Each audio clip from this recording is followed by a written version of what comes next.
Yo, all right, what is going on, family? We're here. We're live. We're ready to do our thing right here on the Tariq live stream, doing the regular Sunday night thing. How's everybody doing? Got my Redstone Firearms shirt. Shout out to Redstone Firearms. You guys need to holler at Redstone Firearms out here in Los Angeles. Black-owned gun store, firearms training. Good people. They're down. They're connected with law enforcement, and they give you the real deal on what's happening out here and gun rights, gun laws, how to legally protect yourself. Real good folks. Y'all need to go to redstonefirearms.com. I think that's the website, redstonefirearms.com. Real good folks. How's everybody doing tonight? I'm glad to have you guys in the mix. A few things we're going to touch on tonight. First of all, I hope you guys have your Hidden Colors 1, 2, 3, and 4 DVDs. You can get Hidden Colors 1, 2, 3, and 4 at hiddenoolorsfilm.com, ladies and gentlemen. And I hope you guys have the 1804 DVD, 1804movie.com. You dig? Just cleaning some stuff off my Mac so I can get out here and really chop it up with you guys. Hold on one second. Let me see who's in the room already. And thank everybody for the Melanoid Ministry contributions. I really appreciate that. Always appreciate that. People are coming on in here. Let me let everybody know on Twitter and Facebook that we're live. I'm about 10 minutes late. Man. How's everybody doing? Shout out to James Earl Mones for putting something on the Melanoid Ministry. Shout out to St. Louis. What's up, everybody out there in the Lou?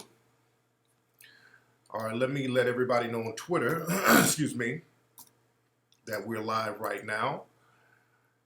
And don't forget to get your Mink Slide shirts at minkslide.com.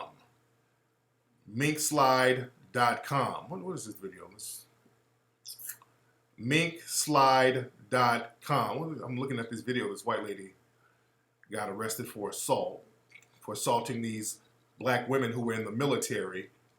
They're arresting, this is rare, they're arresting this old white lady, and they probably just gonna throw her out, just like they did that boy, the boy who got shot,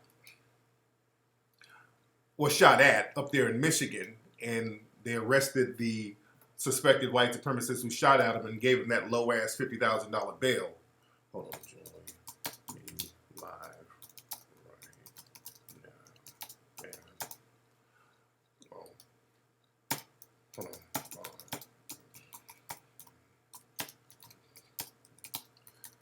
Bear with me. Hold on. Hold on one second. Just let everybody know on Twitter that I'm live.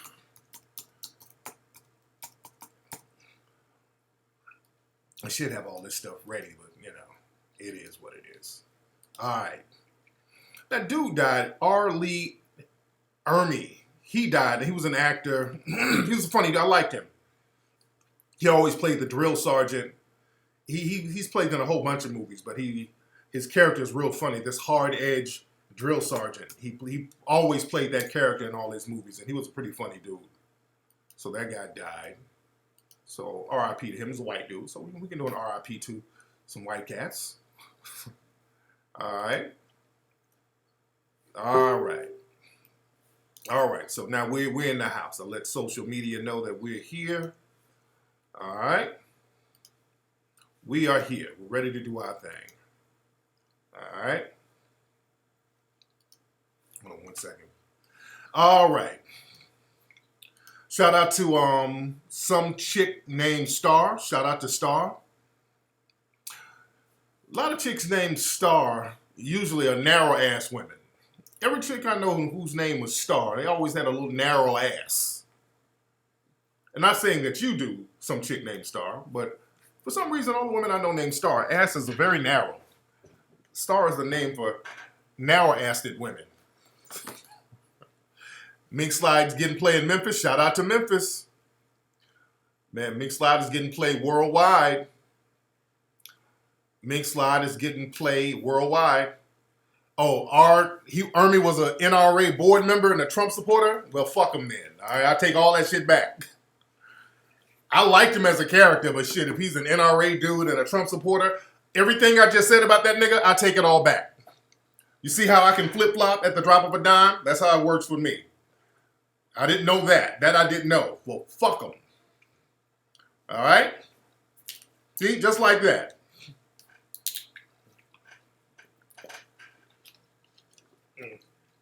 I thought it was funny in his movies.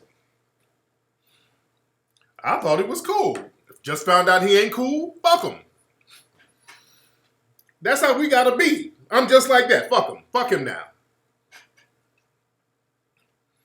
That's just how we gotta be with ours. This is business. It ain't personal. Because personally, I liked him as an actor. He was funny. That's a personal thing. But if he's with the enemy combatants, well, fuck him. You see how that works? See, we got to learn how to think like that, family. See, we got this thing where we got that loyal hound dog. No matter how much we kick and we get beaten, well, I still love you. I sees the goodness in your heart. Nigga, fuck that. Damn that. This is business. You are an enemy combatant. I'll flip on your ass at the drop of a dime. I'll smile in your face, and if I see that you're an enemy, I'm done with you. That's how we gotta be. This is business. This ain't personal. We gotta take the emotions out of it.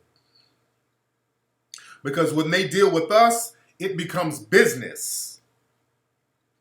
You feeling this shirt? This is a nice shirt, man. My people at Redstone Firearms sent this to me, man. I love this shirt. Very nice shirt. But family, we got to understand how business works. We got to get off that sentimental bullshit where we want to be liked and we somebody's friend forever in the dominant society and their team white supremacy. Nah. We got to get off that, family. I'm telling you. When they deal with us, they put all that friendship sentimental stuff to the curb. For example, artists, and we're going to be talking about artists today. We're going to be talking about artists. And I've talked about this before, but remember I used to tell you about Stevie Wonder. There's a story that came out about Stevie Wonder. He had this I think it was this lawyer, manager, somebody like that. Lawyer, manager, accountant. He was one of those. But he handled a lot of Stevie Wonder's contractual stuff. And Stevie had this dude for years. I mean, for years he had this dude, this white dude, as his, financial person or attorney, whatever. And the dude died. And Stevie found out that the dude slipped something in the contract where part of Stevie Wonder's royalties goes to the man's family after he's dead. So this dude had finessed Stevie out of his royalties, even in death. This motherfucker died and had some shit in the contract where the money would go to the dude's wife. Stevie was like, hold up. I'm blind, but motherfucker, I know how to count. And the dude slipped it in the contract. I mean, and Stevie's blind now. This dude slipped it in the contract. So it's like he told Stevie one thing and then slipped that in there. You dig? Did Stevie forgive? I hope Stevie didn't forgive him. I hope Stevie didn't forgive him.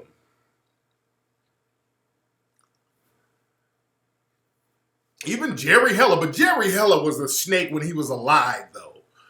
That's what I almost respect about Jerry Heller to a certain degree. He was always snaking niggas. He was snaking them in life and death. He went to the grave trying to rape those brothers out of their money. You dig? So Jerry made no bones about it. But yeah, that's some evil shit getting over on the blind. But understand this, you know, a lot of us, when we talk about people dying, these entertainers dying mysteriously, and people act like it's some kind of conspiracy theory. I'm on, come on, we ain't just whistling Dixie, because look, when these people die, they'll wait for a minute, and then all of a sudden you see where the money goes. All of a sudden you'll see where the money goes. Shout out to Jocelyn DeVoe. Your podcast been your lessons for identifying, maneuvering through the system of white supremacy. Much respect to you, sister. Much respect to you. Oh yeah, Ism Radio this week. Y'all need to tune in to Ism Radio. I'm going to have my homegirl, Miko Grimes, is going to be on the show. My girl, Miko Grimes, is going to be on Ism Radio this Tuesday. So you don't want to miss that. Going to be a great show. But I'm talking about Prince. There was an article that came out today about Prince. Do you know, Prince's estate is worth, an estimated $200 million. Prince's family haven't got one dime of that money. An article came out today talking about how not only has the family not they haven't gotten shit. None of Prince's siblings, nothing. I'm talking about not shit. The banks and the lawyers and all of these other people, they're raping Prince's account right now. Y'all look this up. They are raping that brother's account. Some judge in Minnesota gave Comerica, this bank, power of attorney over his whole estate. So, they're just raping that fucking estate. And Comerica, they went in and took some of those songs out of his vault, and they then took them shit somewhere. They're raping Prince right now. From the grave. They're raping the fuck out of Prince's estate from the grave right now. Same thing with Michael Jackson. They quietly got their half. Sony got their half of that publishing back. They did it on the low. After Michael Jackson died, Conrad Murray did them bullshit ass 4 years. He was the fall guy. Did 4 bullshit ass years. And quietly, Michael Jackson's stake of that 50% of the publishing went right back to Sony, worth billions of dollars. I'm telling you, don't think because somebody didn't drop dead that it was some natural causes. Don't believe what these people are telling you. The media lies for these people. The media is owned by the same companies. You understand that? The media, as we know, they're owned by the same companies that's putting out this music. You understand?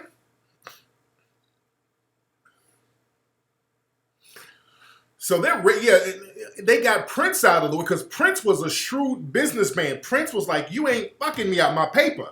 Prince was hell on their ass when he was alive. Prince was hell on these people. Well, they said Prince didn't have a will. Who knows? Because, with white supremacists, they lie. You don't know. But he might not have expected to die like that or be killed like that. This is why it's important to get a will and trust popping. You dig? But Prince wouldn't allow... that's what I don't like. You wait till Prince die and then y'all get with the fuckery. Then Justin Timberlake and all these people pop their bitch ass out here doing fake ass duets and some shit Prince would have never been down with. All this stuff going on with his estate, not in a million years. Prince fought vehemently so this shit would not happen. You dig? What's up, Mr. Jim Early? You gave 99 cents? All right, brother. Yeah, just because they say he didn't have a will, see, I don't believe everything these folks will say. Black folks, you got to understand, they'll lie like a motherfucker. Dude, you can have a will saying, hey, I want this amount here, this amount there, and these white supremacists will be like, what will? I ain't see no will. I think Prince had a will. I think he had a will, and all of a sudden they can't find it. Y'all better stop believing what these people tell you. What the fuck is this? What the fuck is this? Hold on one second. Yeah, y'all got to stop believing what these people tell you. The white supremacists, they hide stuff for each other. They cape for each other. Like, let's go back to the OJ case. I'm not going to talk too much deep about it, but in the OJ case, you know, for years, OJ was trying to sue GTE, the phone company, for the phone records of Nicole's mother, because Nicole's mother, Nicole Brown Simpson, who was murdered by somebody, she wasn't murdered by OJ, but Nicole Brown Simpson's mother, early on in the investigation, she would do interviews saying that she talked to her daughter at 11 o'clock. Now, these timelines are very important because a lot of y'all might not remember the whole OJ thing. Some of y'all are not old enough, but the timelines are very important.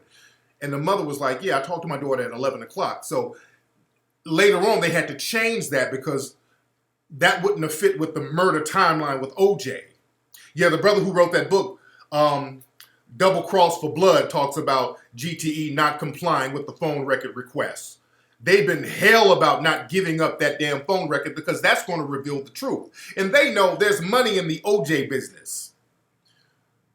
And they're caping for each other. If you have solid proof that 100% it was not OJ, which he didn't do it, but that phone record was very important because that would have shown that the mother was on the phone with Nicole at 11 and OJ was already, I think, at the airport or on the plane at that time. So that would have clearly X'd him out. So they had to move the timeline back, and still it don't make sense. They gave it a 20-minute window where OJ went and put on a crazy outfit, killed 2 people, got rid of the evidence, got rid of the knife, washed up, changed clothes without any evidence except a drop here and some gloves that didn't fit in the back of his house. All in a 20-minute time span. So they had to move that time span back. But the fact that all these people cooperate with each other, they understand the code. They understand the code. You dig? So they'll hide records and won't let you get access to it. They'll hide all types of shit, won't let you get access to it. But if somebody in the dominant society, if they want some sealed records, they'll let them get it, just like with the Bill Cosby case. The Bill Cosby case, all that shit was supposed to be sealed. The stuff they're on trial for now, that was sealed. They had an agreement. They made a deal with the prosecutor. All that shit was supposed to be sealed information. So the new white supremacists came in and said, well, fuck him, I'm unsealing it. So ain't no red tape. They know how to seal documents and unseal documents at will. It's not impossible to get all this information. They just use the I'm white and I say so. You dig? But it's just disheartening. And I knew they were going to do that. I said, when Prince died, I said, y'all look and see where that money is going. And look, it's going, the white supremacists are raping that account. The state of Minnesota, I mean, they're raping that account. And the family hadn't got $1. What's up, Tiana Turner? How are you, beloved? Shout out to everybody who has given to the Melanoid Ministries. Shout out to you, family. You guys are great. You guys are doing good things with your life. Out there in Starbucks in Philadelphia, you know, there's some still stuff going on. The CEO, for those who don't know, there was a situation, some black men went into Starbucks. They were waiting on a friend, a white supremacist store manager named Holly Hilton. That is the store manager's name. The suspected white supremacist female store manager named Holly Hilton. See, that's another thing. The media, they've been hiding that woman. If I know who the hell she is, they know who she is. Holly Hilton. You see how they've been hiding her, by the way? And protecting her? So, Holly Hilton, the suspected white supremacist, called the police on these brothers, and the police came and arrested these brothers for trespassing at Starbucks. So now it's the whole I'm white and I say so. They're moving they're moving the needle, they're moving the goalpost. Well, if they don't want you there, you're trespassing. But why they don't want them there? Why? You can't say, or you can in the system of white supremacy, but legally, based on court records and based on laws, you're not supposed to have somebody removed from the premises based on race. Now, saying that it's something else is just you making up something else. It's racially based. They weren't doing this to none of the white people. So the only different factor between them and the other white people who were there where they were black, they weren't doing anything. This whole thing where the white supremacists are trying to say, well, they went in there and didn't order anything, so that means they were trespassing. Understand this, Starbucks was created, they marketed themselves as a place where people can come and chill and lounge and work and just kind of parlay. That's how they marketed themselves. That's how Starbucks they've marketed themselves like that from the beginning. This is a place you can come in, lounge, relax, chill, work, kick it, parlay. They've always marketed themselves like that.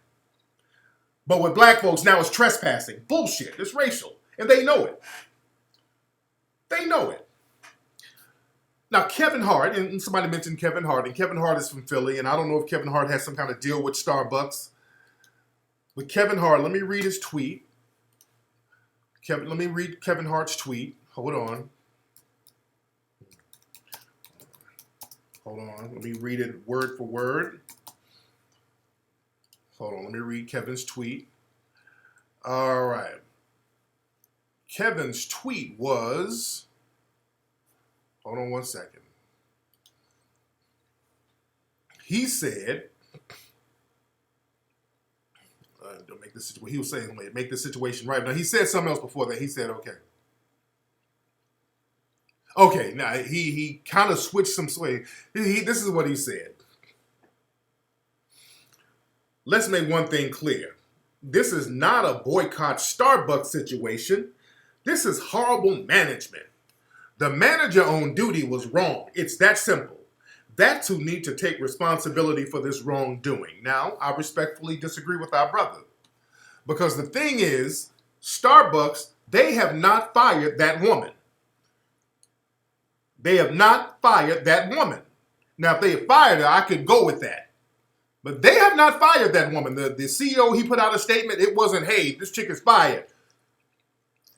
And the fact that they did not fire this woman, it goes beyond just horrible management. Now, the whole company and corporation, the management of the corporation, they're complicit in this shit. If you have not reprimanded that woman, the first thing you should have done is reprimand her if she's not representative of your country, of your company. If she's not representative of the company, they should have let her go. So I respectfully disagree with Kevin, and I'm going to say, is that butter biscuits I smell? I'm not saying I smell butter biscuits, but it sound... And I like Kevin. Boy, but I hear some soft shoeing going on there a little bit. I'm not going to say it's butter biscuits I smell, but it's a bread-like substance in the air. It might be a croissant. I'm not saying it's butter biscuits, but it smells bread-like. I don't know, Kevin. I can't believe it's not butter. It's something. I don't know. I'm not going to say it's a full-out batch of biscuits. It might be some banana bread. It might be a cinnamon roll, but it smells bread-like. You dig? And I hear the pitter-patter or something. I hear the soft shoe sounds or something. I'm not going to say it's some tap shoes, or I'm not going to say it's tap shoes right now. But I hear a little pitter-patting somewhere in the mist. Yeah, I hear somebody stirring the yeast and putting an egg in the batter. I don't know. I'm not saying that it's a full-out batch of biscuits with Kevin, but I'm like, Kevin, don't stir that batter, brother. Kevin, don't stir the batter, brother. I'm hearing the batter being stirred, and the plantation bell is a-ringing with a ding, ding, ding. Uh-oh. Uh-oh, Kevin. Don't let him use you, Kevin. Come on back, brother. Don't put the biscuits in the oven, Kevin. I ain't going to put him on the train yet. I'm not. No. I'm not putting him on the train, but he's stirring that batter. You dig? Come on, man. Y'all got to watch it. I know sometimes cats be wanting to, you know, you don't want to offend your mainstream base and all that stuff. I get it. I get that. I get it. I get it.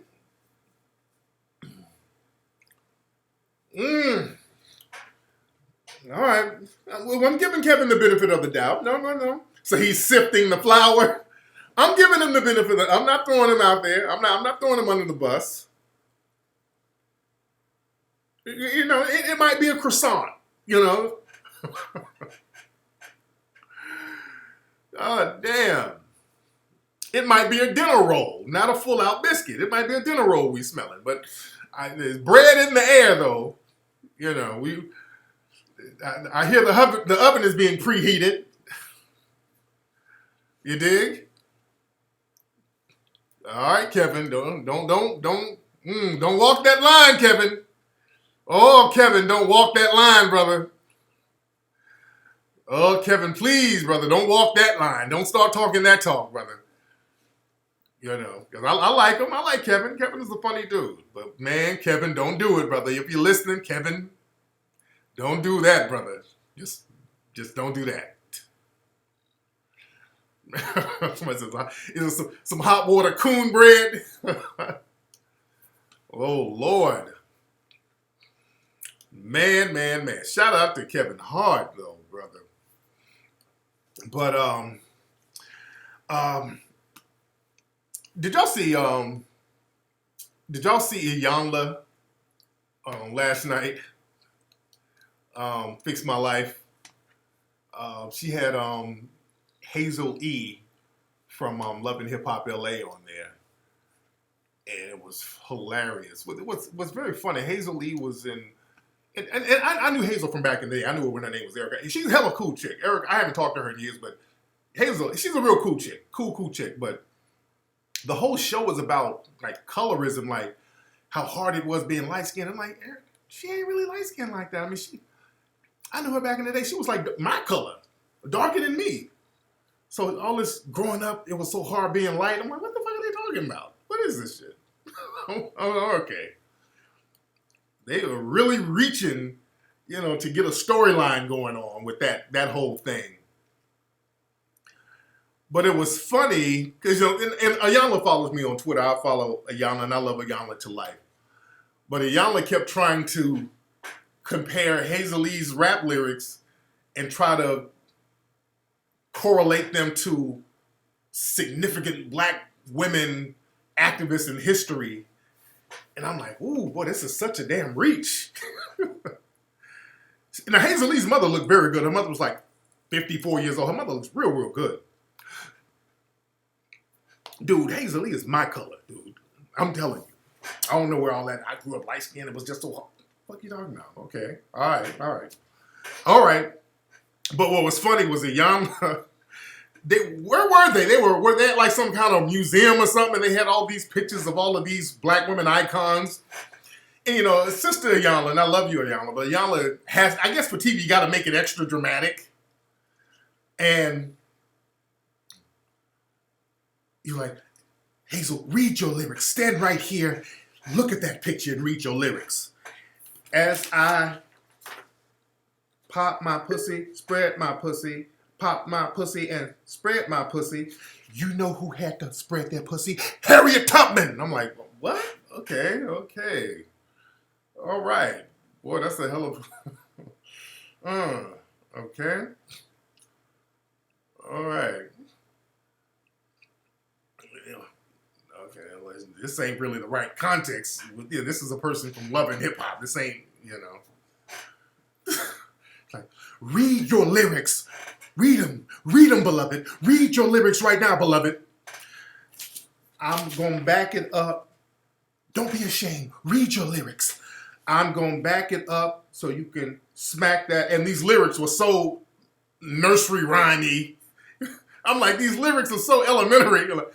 I'm going to back it up, suck it up, back it up, and suck it up so you can smack it up when I back it up. You know who else's ass was smacked? Winnie Mandela. I'm like, what the? Okay, enough of this. I'm done with this bullshit.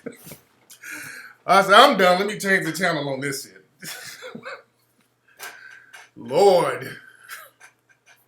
But they were really reaching on that one, boy. Man. But, and I love Beyonce. Shout out to you. They make everything so extra dramatic, boy.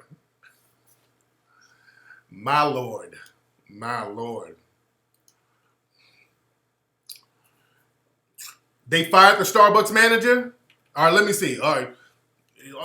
Almost too little too late, but let me see. Let me see what they're talking about. Hold on, let me see. And hold on, let me see, because they reluctantly fired her ass, which means she must have got transferred. Hold on, let's be clear. Hold on. Let me look and see. Hold on, let me see. Let me look it up.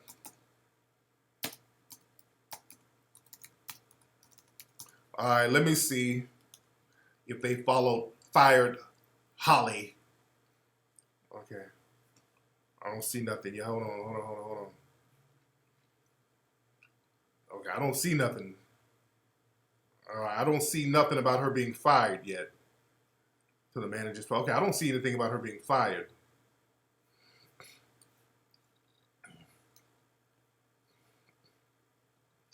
Yeah, I don't see anything about her being fired right now. So all the fired means they're gonna transfer her ass. They sat her down and like, look, we're gonna pay you out. They'll probably give her a payout or something. They done worked out a deal or some bullshit. So whatever.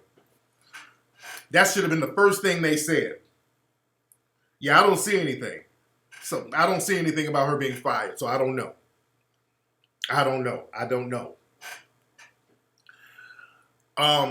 Now some of y'all watching Coachella tonight. Some of y'all watching Coachella. I watched it last night. Did you guys see Beyonce perform last night? Beyonce came on at like 11:30, 11 something. Beyonce got it in. Beyonce got it in on Coachella last night. Beyonce represented. It's still on tonight. I think Cardi B is going to be on tonight. But Beyonce got it in last night. And it was trending all last night. Everything that she did on stage was trending. What was funny, before she came on, they had Post Malone. That motherfucker was trash. Oh, that motherfucker was trash. God damn.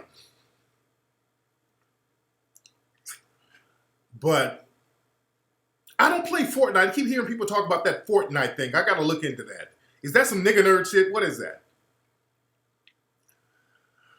But Beyonce got it in. I take my hat off to Beyonce. I'm a fan of Beyonce. I like Beyonce a lot. Beyonce is such a phenomenal performer, and I like good performers. I like good live performers. That Post Malone, people were like, on Twitter, get off the stage was trending. People were so ready for this motherfucker to get off stage because they knew Beyonce was coming up next, and he was dragging his ass. Like, all right, for my next song, nigga, get your ass off. They were clowning his ass. So Beyonce came on. I mean, the theatrics were incredible. She had this big, like HBCU style band. I mean, the shit was dramatic. I mean, it looked like they paid like a couple of $1 million for her set, her stage set. Yeah. The Post Malone said something about, people say I'm a culture vulture, but yeah, I'm here. I got this record there. I'm like, sit your ass down. All right, just sit the fuck down. Nigga, you trash. They're making a mockery of this shit. And that's supposed to be R&B. That's why I can't wait till we get this Mink Slide album. We're going to be in the studio all this week getting that whole Mink Slide album ready for y'all ass. But shit. But Beyonce, she's incredible. She did an incredible performance. Just the choreography. I mean, putting together a stage show like that. I heard they were doing 11-hour-a-day rehearsals. I mean, putting together that type of stage activity and the blocking out of the movements. It takes a lot. That's like a whole, that's like a Broadway play almost. That's almost like a Broadway play. So shout out to the stage managers, the choreographers, all that stuff. And Beyonce was singing and dancing her ass off. And the thing with Beyonce didn't even break a sweat on that motherfucker. She didn't break a sweat, nor was she out of breath. I want to know what kind of cardio this chick is doing. I mean, Beyonce was dancing her ass off for 2 hours straight, and she wasn't even breathing hard. Nigga, in that Mink Slide video, on the second take, nigga, I was about to have a stroke in that damn fur coat. Nigga, I sang one song and I'm about to fall the fuck out. That's why you look at the Mink Slide video, I'm sweating like a motherfucker. Like, shit, it's time. Like, shit, it's time to get this fucking coat off. God damn. She's amazing, nigga.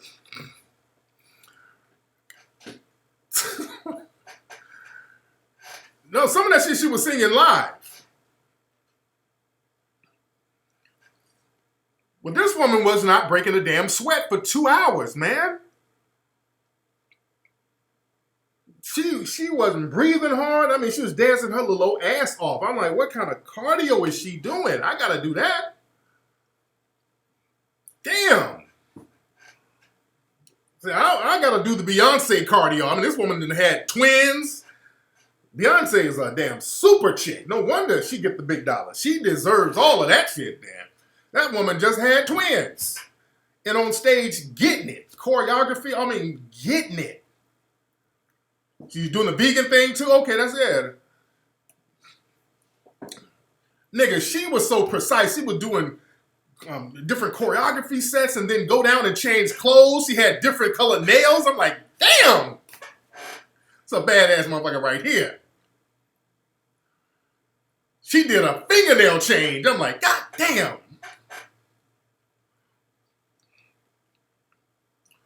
That woman was killing it, man. Is it all that dance rehearsal? I gotta find out. Beyonce's people, tell me what the fuck she doing for cardio so I can do that shit. So when I go on the Mink Slide tour, I don't fall out on the third song. The shit she doing, man, that shit is incredible.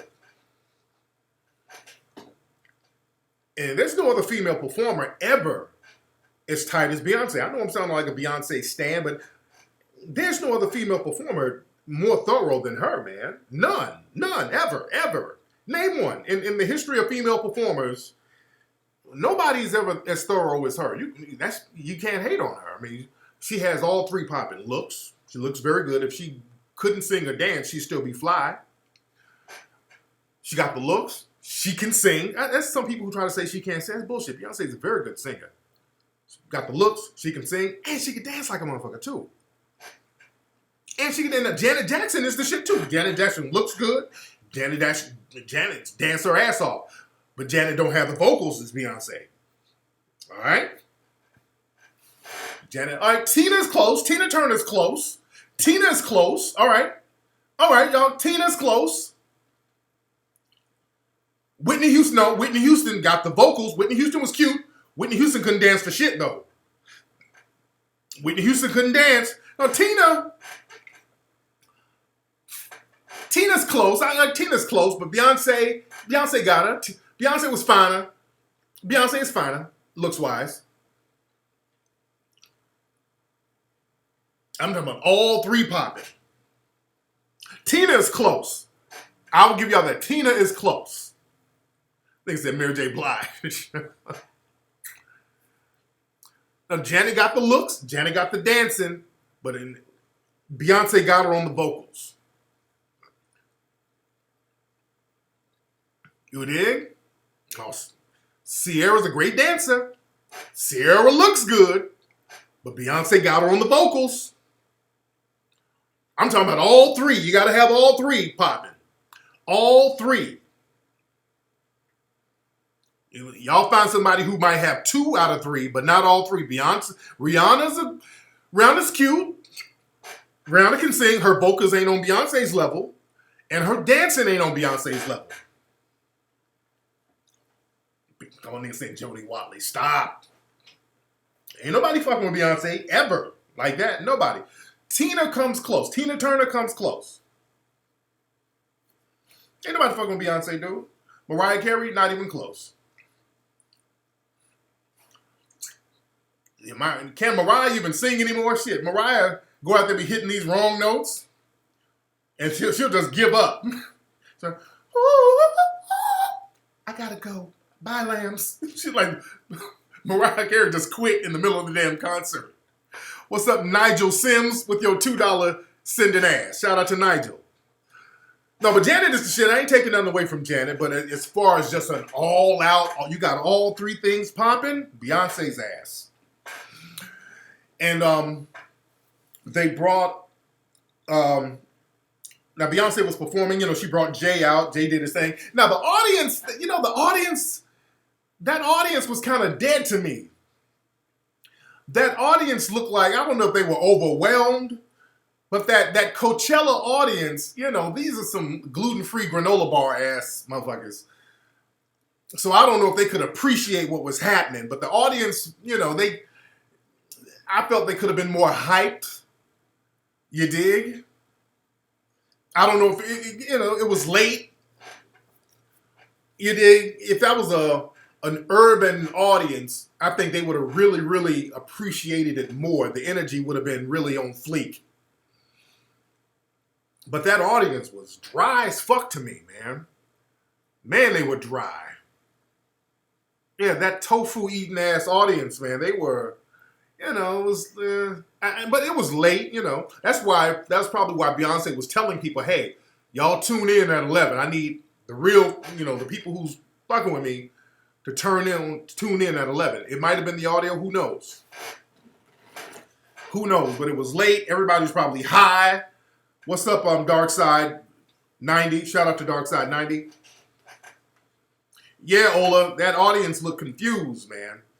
I don't know, was it too much melanin on the stage? Was it confusing them? I'm like, damn. But then, she's doing her thing, and then she brought Solange out, and Solange did a little stiff twerk. And I like Solange, but she did a little stiff twerk. It was a little stiff, but it's okay. It's okay. Solange's out there dancing like she was still fighting in the elevator. All right. What was Solange doing? Like she was still whooping ass in that elevator. What she was doing? All right. Okay. Then, she brought out Destiny's Child. They did a cool little set. And throughout the Destiny's Child set, I'm looking like, oh, please, Michelle, don't fall. That's what I kept thinking.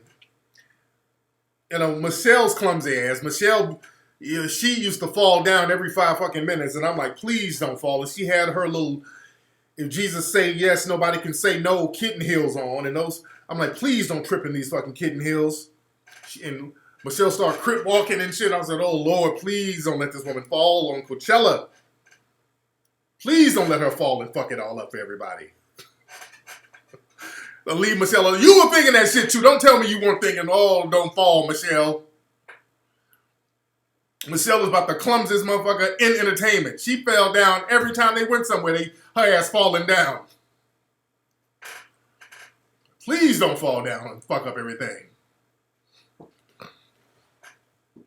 Michelle's always falling. Look at 106 in Park. I mean, she bust her ass, and Beyonce and Kelly didn't move. They didn't miss a damn note. We got some soldiers in here. Bloop. Where they at? Where they at? They stepped over her ass. Where they at? Where they at? Oh, Michelle's little clumsy equilibrium off ass. Shout out to Michelle. She seems like a sweetheart, though. But a lot of the Beehive, they were talking about, man, this Beyonce Coachella performance was the best performance in Coachella. I agree. The Beehive was like, man, Beyonce is just the greatest female performer alive today. I agree. Then they said, man, Beyonce is even a better performer than Michael Jackson. Pump your fucking brakes. Let's hold on now. All right, let's not get carried away. All right, let's just pump those brakes for a little while. Now let's not go overboard here. All right, I love Beyonce. I'm a huge fan of Beyonce, but let's not go overboard. Where's the beehive? I got some beehive in here. Where's the beehive in here?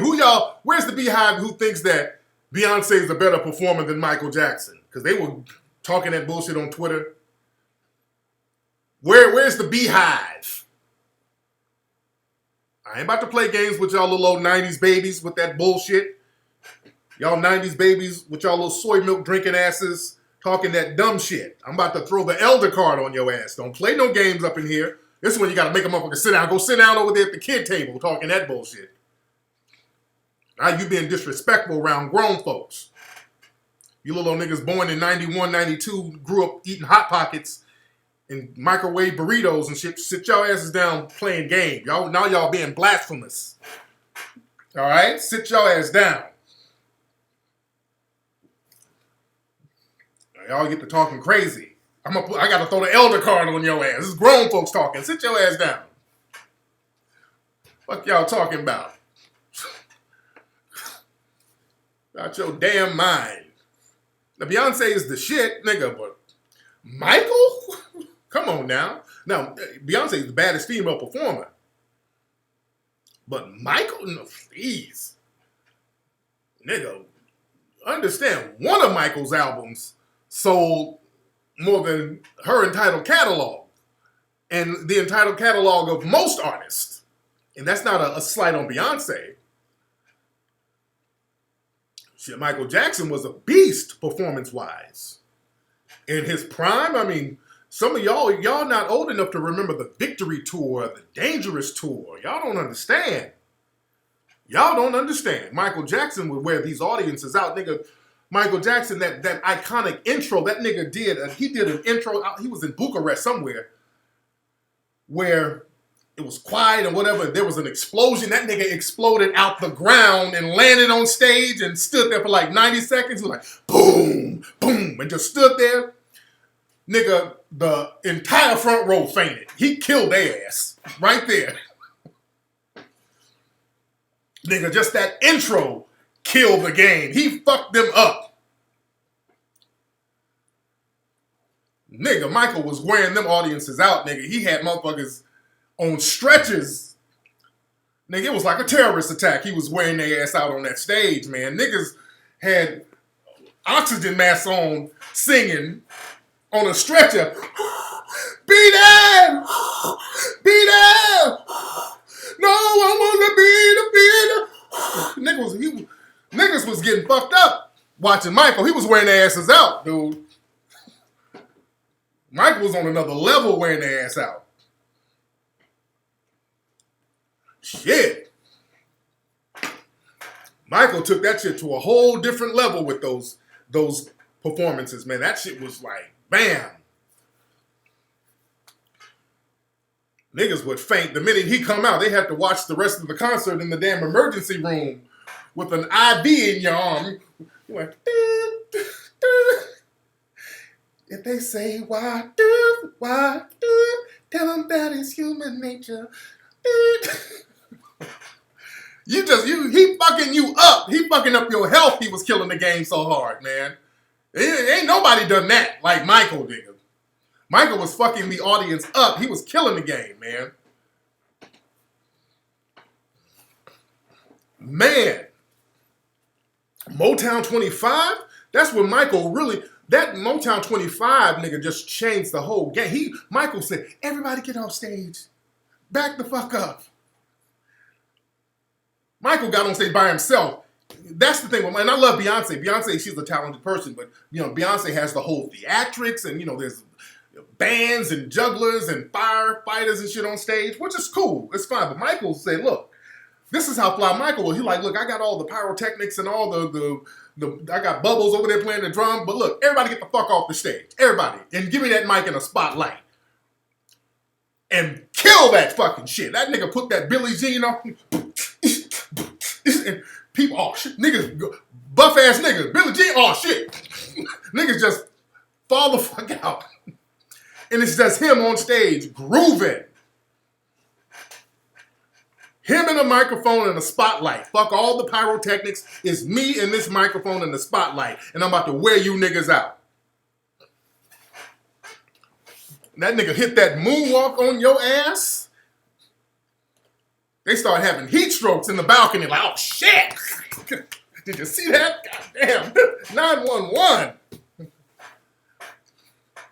The fuck you gonna compare somebody to Michael Jackson? Y'all niggas disrespectful. Y'all disrespectful as shit. Ain't no who's doing that. Wearing that audience out like that. Michael would kill these niggas out here, man. Ain't nobody doing it like that. Michael was fucking up people's insurance premiums, nigga. Nigga, Michael did that. But yeah, go look at some of those old 80s concert, that footage of Michael. Come on, man. Man.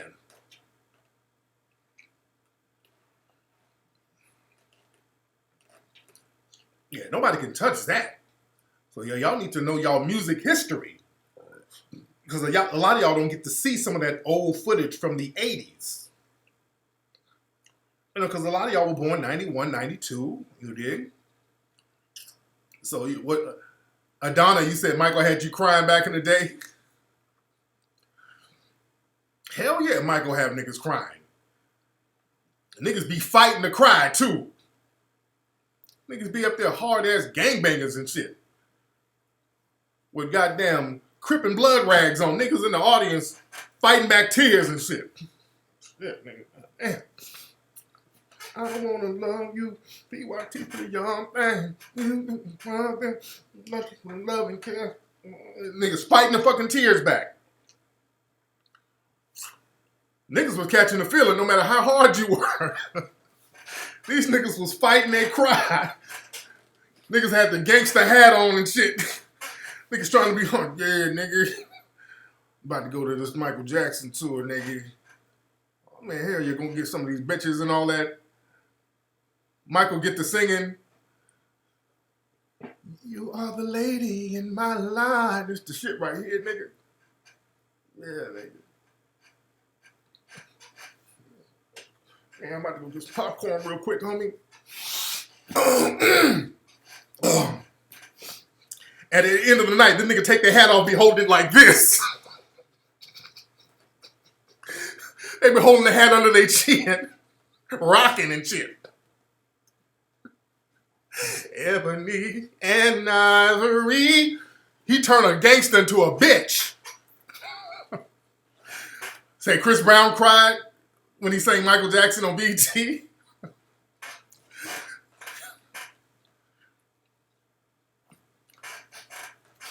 Man, yeah, Michael was not a joke, man. Michael was not a joke at all. Don't compare nothing to that. That was a once-in-a-lifetime thing right there. Don't, come on, y'all 90s babies. And stop playing games, being disrespectful. Y'all being disrespectful saying some bullshit like that. Ain't nobody doing that.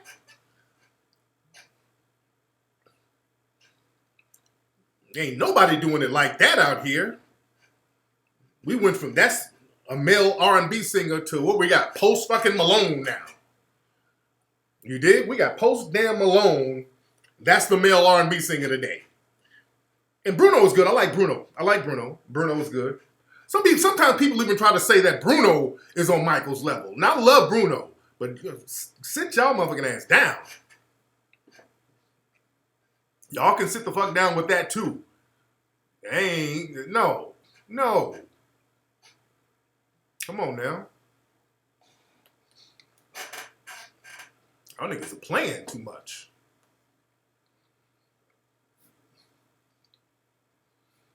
You did? Nigga, Michael Jackson had white people trying to put baby hair on their shit. They put some damn mousse to get their hair to stick up, and it would basically be 2 strands of hair that looked like pointy sideburns. He had white people trying to imitate his ass. They're like, shit, how do I get my hair to kink up like a fucking Jerry curl? Fuck, Mom. How the fuck did I get a fucking curl, Mom? Well, let's ask our neighbor, Rachel Dolezal. She'll know. See, they didn't have enough Rachel Dolezals back then to know how to curl up white hair.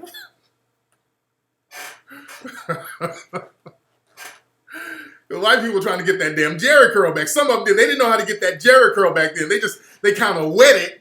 They would wet it and it would just kind of stick up a little bit, but they didn't know how to get that curl going on like Michael. So what they like what's that era? The way you make me feel. They like that because you could just put your shit in a ponytail and put a fedora on. And that was it. You didn't have to show your Jerry curl. You could just put on a fedora, put a ponytail in there, and then, oh, fuck, I got this. That's what that Corey Feldman would try to do. Corey Feldman would try to be like Michael Jackson. Remember that? Yeah, he would do that with his little goofy ass. Corey would have that bullshit ass ponytail in.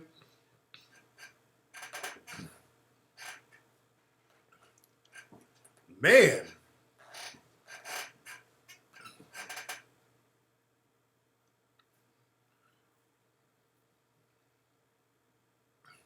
But Michael, come on, man. Michael gave it up for the culture. Michael put in work, man. Michael gave performances. Michael gave some hellified performances, man. Michael's speaking of his Jerry curl, he sacrificed his curl. Remember when Michael Jackson's curl got burnt up? Michael Jackson was doing a Pepsi commercial.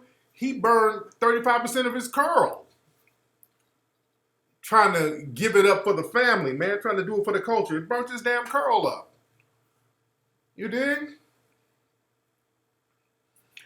And looked like some of the flames flicked over there to Jermaine and fucked his edges up. That's why Jermaine got them tattooed edges. And then, but yeah, ain't nobody really rocking with coming close to what Michael did in his prime. No. But Beyonce is bad. I ain't taking nothing away from Beyonce. Not taking nothing away from Beyonce at all. Man.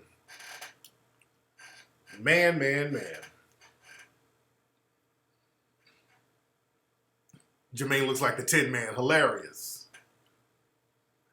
But who's going to be on Coachella tonight? Because I want to watch and see it tonight. I want to see who's going to be on there tonight. He exploded from the stage and started passing out. Yeah, I saw. Yeah, when Michael exploded, I mean, that intro, I ain't never seen nobody come close to that intro. Michael came out the ground like a damn superhero and just stood there for 90 seconds and motherfuckers were just passing out. They had to take people out in stretchers. Just off the intro. You spent all that money and missed the damn concert. He came out and just slayed niggas. The intro he came out and just killed them motherfuckers.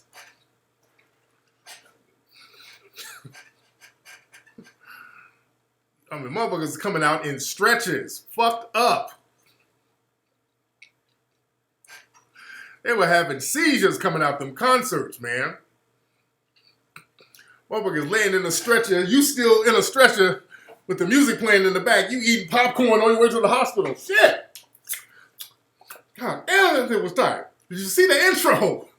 Give me some motherfucking morphine. Shit. You still got your popcorn that you got. He fuck you up at the beginning of the concert. I know, I love Jermaine Jackson too. Love Jermaine. Love Jermaine too. But look at the victory. I mean, going back to the victory tour, that victory tour was a beast.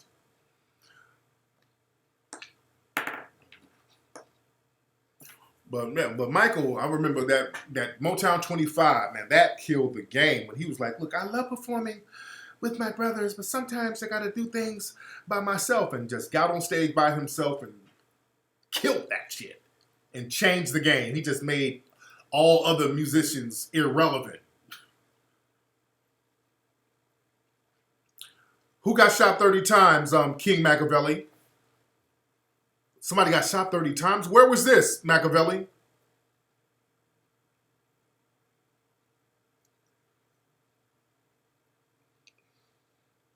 So I look like a bouncer at a tavern? Hilarious. King Machiavelli, where somebody, you said somebody got shot. I need more information, brother. What's up? Shout out to you you gave me €2. I don't know how much money that is, but shout out to that, brother. James Ramon said Jermaine gets his hair from Party City. Man. Somebody said somebody got at the Crenshaw Mall. Is this y'all talking about last week? Okay, I know about that. I know about the dude who got shot last week, the dude who had a knife. Is that what y'all talking about, the dude who had a knife? King Machiavelli at Crenshaw Mall?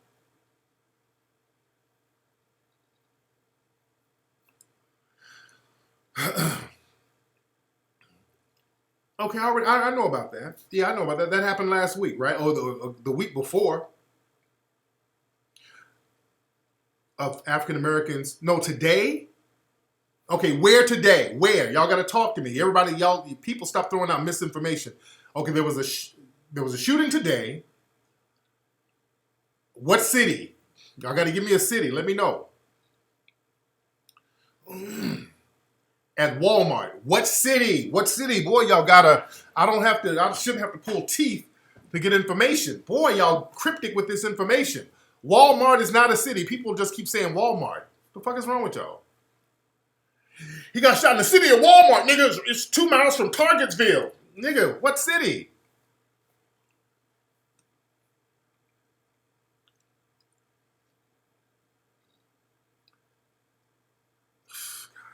In California. What city? Why am I pulling teeth to get information? Somebody got shot. What city? In California. What Walmart? What city? Come on. This is a game of fucking Scrabble? What are we doing? Somebody got shot. At Walmart. What city? At Walmart. Where? California. Where in California? Somebody said Barstow. All right. Hold on. Let me look and see. Let me look online. God damn. See, we got to be quick with information like this. We just wasted 5 minutes trying to get basic ass information. All right. Here we go. All right. Brutally murdered in broad daylight by Walmart by police in Barstow, California. Shot 30 times. Damn. Butchie Harbor. All right, let me retweet this. Hold on. All right, let's put it on my timeline. And 30 times. Look, they're shooting to kill. And black folks, okay, I got to find out what happened.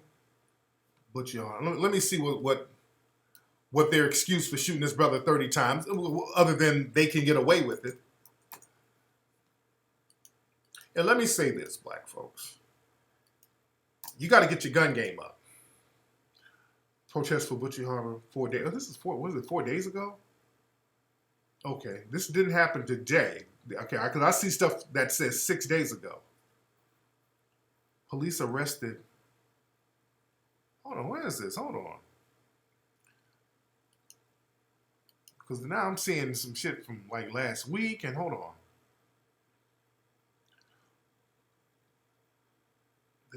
Hold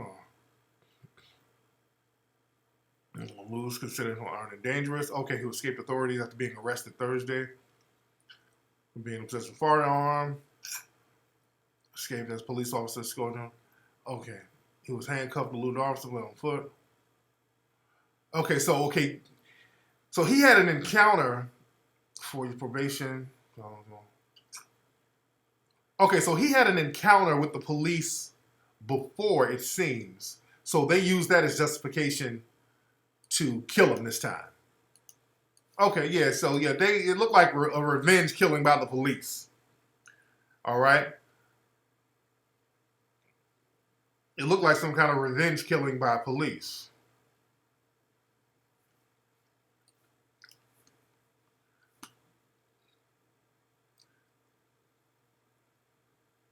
Sean King got detained at the airport. When did he get detained? Because he's tweeting now, so he's not detained now. What's up, Nigel? When did Sean King get detained? Because he's tweeting right now. You dig? And I'm looking it up. Let me see here. Hold on one second. This is why, family, look, we got to understand. I don't know why we're protesting. The protest game is done. The protest game is over. There's nobody to protest to. I'm looking at where did Sean King say he got detained. Okay, I don't see anything about it. So he was detained a few days ago. Thank you, Charm. I hate when people give old information as if it just happened. You late. All right, Nigel, y'all got to be up to date with shit because niggas be giving me misinformation and late information. A lot of times when y'all give me information, y'all about 3 or 4 days late. And also, the information that sometimes people give me, I've already broken the information. But still, it's good that you send stuff in. Like the Starbucks thing, I was one of the people that helped break that. I was, right when it happened, people were sending me the information and I was retweeting a lot of stuff. So I was helping to put that stuff out there.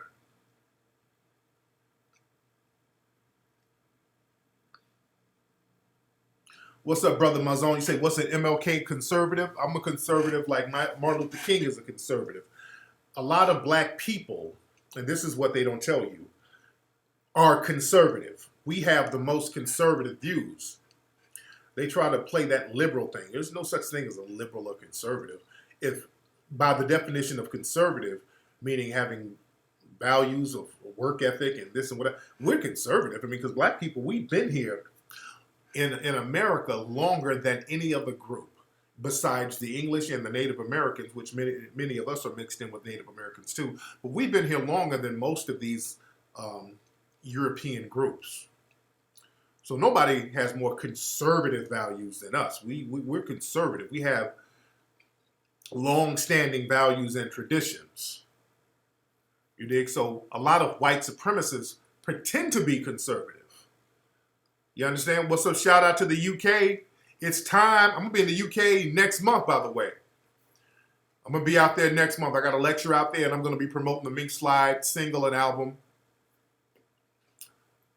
But Dr. Martin Luther King was a quote-unquote conservative, if you want to look at it like that.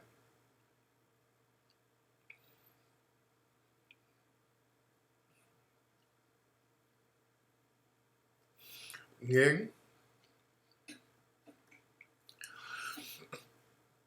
The thing is, we conserve like certain levels of integrity. We conserve religious beliefs. We conserve a lot of stuff that's actually detrimental, like forgiveness. We need to get off that forgiveness thing. Because we got to understand this.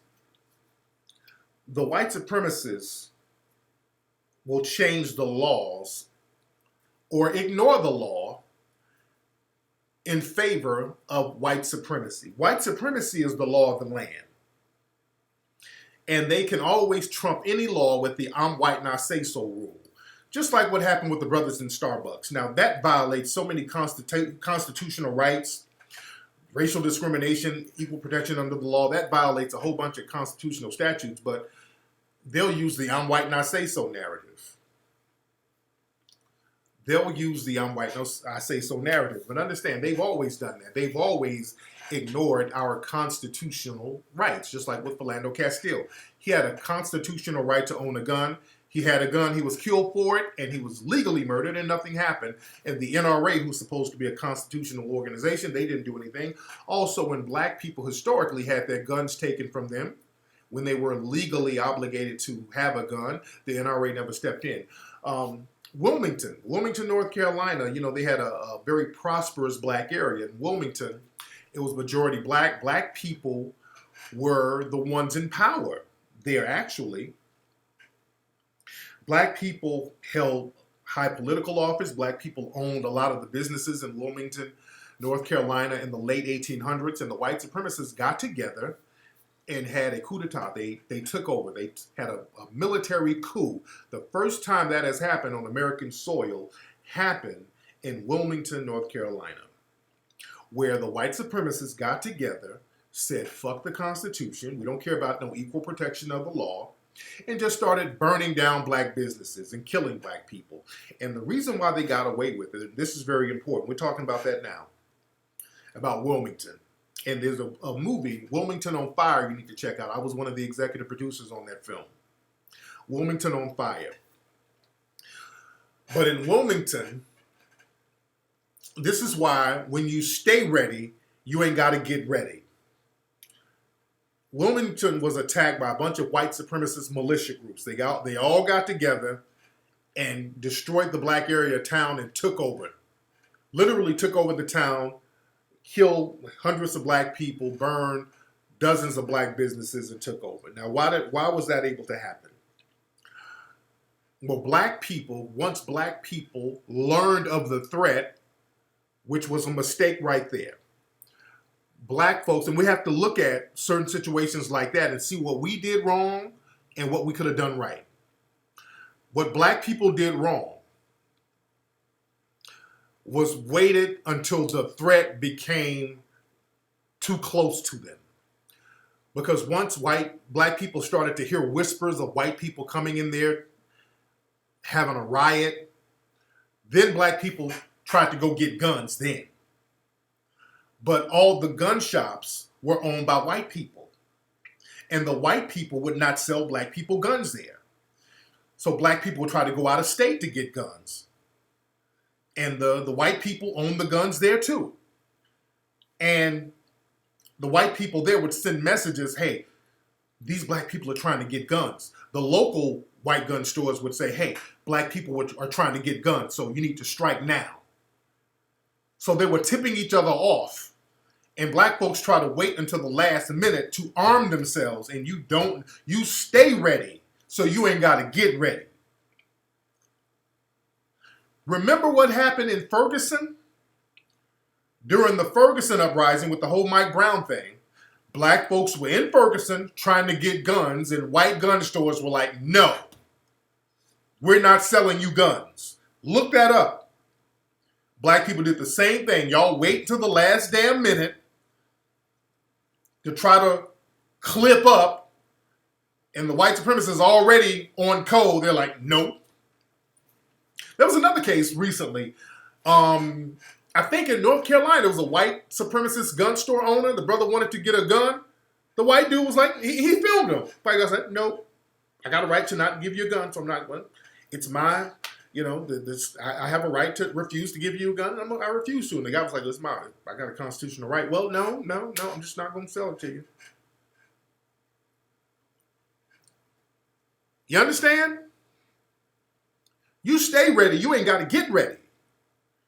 And that's the thing with black folks. We got this thing, well, man, I don't want to believe it's like this, man. I want to believe that we all live in a village and we can all depend on it. We start talking that kumbaya bullshit. Nigga, ain't no kumbaya. Ain't no kumbaya. Yes, was that a pawn shop? Yeah, pawn shop, gun store, same thing. Right here. You see the shirt I got on. It's a black-owned gun store, gun trainers. You understand me? And they're hooked in with law enforcement, so they know the law, black-owned. Redstone Firearms. You understand? You stay ready, you ain't got to get ready.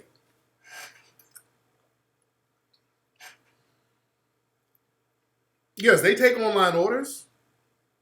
Tulsa, same way. Black people think that, okay, I got my money up, I got my businesses popping. Dude, you got to learn, you got to be able to protect your business. And that's the thing that the white supremacists understand. They understand more than anything, the most important thing is defense, protecting your resources and protecting them to the death. That's why This government spends the majority of their money on defense, defense, defense, defense. You dig? Now, the only people who got that were down in Atlanta. Understand, because they tried to do the same thing in Atlanta in 1906. There was a major race riot down in Atlanta. They tried to do the same thing in Atlanta. They tried to turn Atlanta into a sundown town. They were going to kill out all the black people in Atlanta and run them out of Atlanta. And all the square Negroes were fucked. And they said, look, we ain't selling no guns to Negroes. It was the street dudes who saved Atlanta. And Dr. John Henry Clark calls them the pool hall guys. The dudes who own the pool halls, the underworld dudes. Because they stopped selling guns to black people during the riots. And the only people who had guns were the pool hall cats, the street dudes. So it was them. They were the ones who were armed, and they kept the white militia groups up out of the black neighborhoods. They stopped them from running them out of Atlanta because they were shooting back at their ass. The brothers were shooting back. So, oh shit, we can't run them out like we did in these other cities. Because they were already strapped. They were already ready. We got to understand the importance of staying ready. You got to be ready. You dig? Look up the riot of 1906 in Atlanta.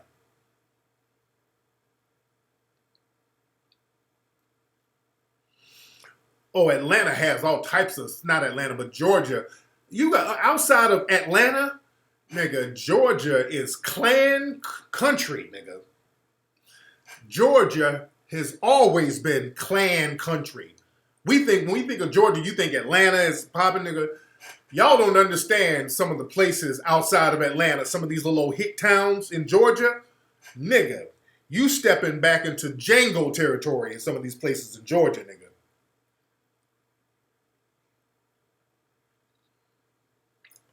You got places that's straight up sundown towns out there. As a matter of fact, nigga, Georgia, the whole state was created to be a slave-catching state because black people, those Gullah Geechees, were up there in South Carolina. They were running from South Carolina down to Florida when Florida was controlled by Spain, and Spain gave an edict saying that if you make it to Florida and you're enslaved, you're free. So black people were coming, a lot of black people were coming from South Carolina, going down there to Florida, down to Fort Mose. They had Fort Negro. They were setting it up. They created the Seminoles. The Seminoles were black people mixed in with some of the Native Americans. That's who the Seminoles were. They were black. So they were going down there. Those who the Seminoles were, the people coming, those Gullah Geechees coming in from South Carolina. Down there whooping the shit out of the white supremacists. Them Seminoles was whooping ass. It was black folks. So what they said, well, we need to have a buffer state, because you know that Georgia, that was like Indian territory. So we need to have a buffer state so we can have jurisdiction to capture people there. You dig? Arrival. Yeah. Because see what they do, they talk about the Underground Railroad being in the north, and Brother Claude Anderson always said that, come on, man, they leave out the fact that the real Underground Railroad was in Florida. It was people going south. If you went to Florida, you were free, and that was closer than going to the north. See, they like to promote the north, the Underground Railroad going to the north, because there were a lot of white people helping them out. And understand, there was white people backing Harriet Tubman. They promote Harriet Tubman because it was the white church that was behind her. So that's why they like to promote Harriet Tubman going up to the north and bringing slaves back and forth, because that was their girl. And shout out to Harriet Tubman. I'm not taking anything away from her. Not taking anything away from. Shout out to Daniel Wright, love from the UK. Security company, better perform. You say, Michael, but Beyonce performance is more meaningful. I don't know. You say her performance is more meaningful than Michael's? I don't know. I like Beyonce. I don't know. I don't understand what you mean by meaningful.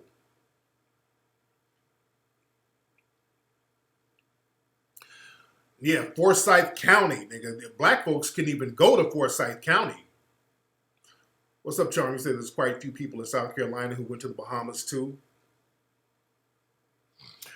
But understand, man, in South Carolina, you had those Gullah Geechees who were about that life. They were about to have a big rebellion up there in South Carolina.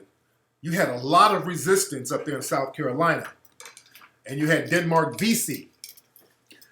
Shout out to the Deuce Resolute. But you had Denmark VC who was about to get a rebellion popping, and they had thousands of black people ready to put in work. And I always said that we could have stopped slavery a long time ago. They were going to stop slavery completely. They were just about to do it. They had thousands of black people ready on code to have a rebellion and to rise up against the slave owners in South Carolina. They were about to put in work.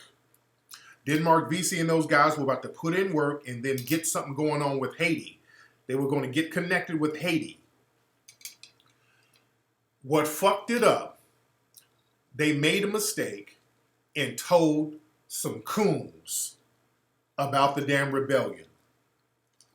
And it was a coon who was a part of what was an earlier version of the Boule,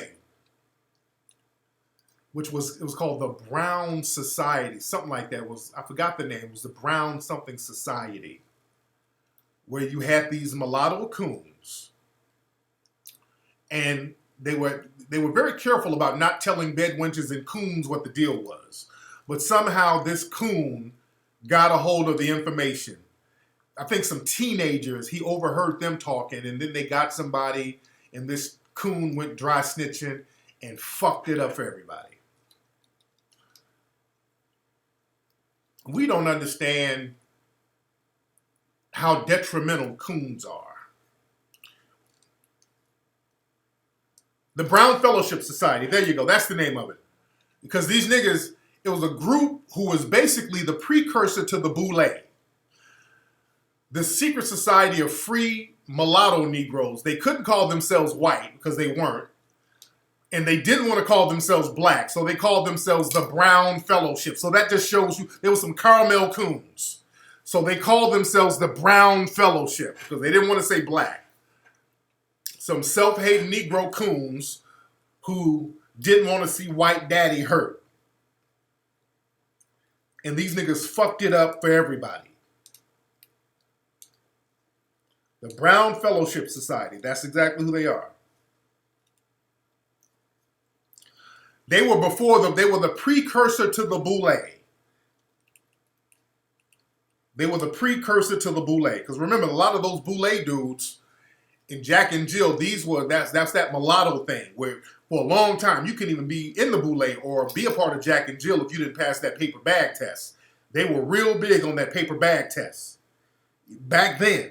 Then the Blue Vein Society, they were on that paper. Your veins, your skin had to be light enough so they could see your veins. That's why they call it the Blue Vein Society. These little coon organizations that were popping up heavy. And now they still buck dancing now. They let the darker ones in. They understood that the darker coons, they'll ride harder than the other ones. The darker coons are just as effective.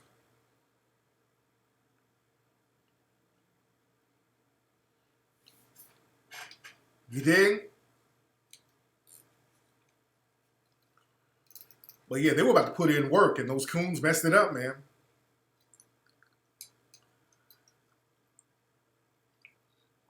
And I gotta show y'all this picture. Hold on, I put this on my speaking of coons and bedwenches, let me show y'all this. I put this on my gram. Hold on one second, hold on. Where is this? Come on. I put this on my Instagram. Come on. Hold on one second, y'all bear with me. It's gonna take about 10 seconds to do this. If it shows up, right? Hold on, y'all bear with me.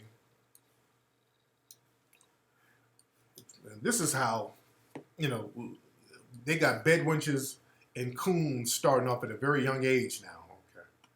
All right, let me show y'all this. Hold on. Somebody emailed this to me, and I put this on my Instagram.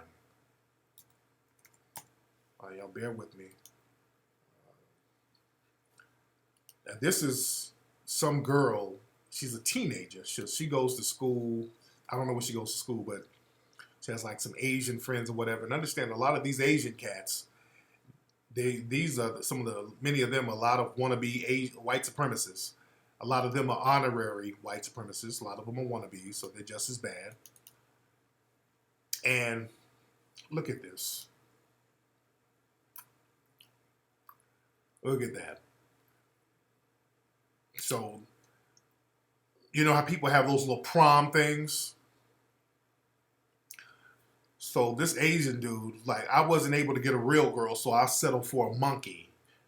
He put that on his Instagram, and she's up here holding the sign. You're the coolest monkey in the jungle. Will you hang with me at prom? So he's trying to be slick and witty by calling this woman a monkey, calling this girl a monkey, and making a lynching reference by talking that hang shit.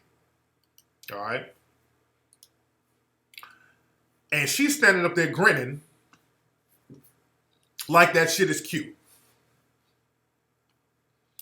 She's standing her ass up there grinning like it's funny. And that's what we're raising out here. Well, that's what they're raising out here. That's what they're raising out here. You understand what I'm saying? So when I go in on these bedwenches, man, I'm shameless with it. I'm not going to let up on these coons and bedwenches. If you're raising little young bedwenches and coons, they're just going to have to be charged to the game. Shout out to Cash Tag. I don't know who her parents are. I don't know. When you that much of a bedwench at that age, I almost think she's adopted. You dig? That almost looked like when you're that much of a bedwench, that's something that's been inundated into you from a child. So she might even be adopted by some white supremacists or some shit. They might have got her from Kenya as a baby and brought her over here. You know, when you like that, you standing up here and somebody's that comfortable with insulting you like that, and you sitting up there just grinning, that means you don't know nobody else black. That means you don't have a black friend nowhere.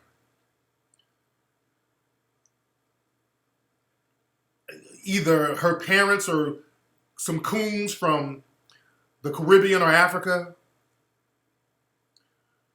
But it's the parents. I look at the parent. When you that young of a coon, a bedwench like that, it's your parents. Either you were adopted or you got some hardcore coon parents, and most likely they're from some other country that lets you be a bedwench and a coon like that. Yeah, you can't be. That's beyond loss. That's indoctrined. Now that's something that's been indoctrinated in that child's brain, to sit up there and let that happen to her. To sit there and just act like that's cool.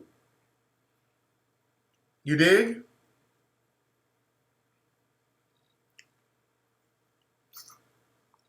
That goes back deep. To think that that's cool.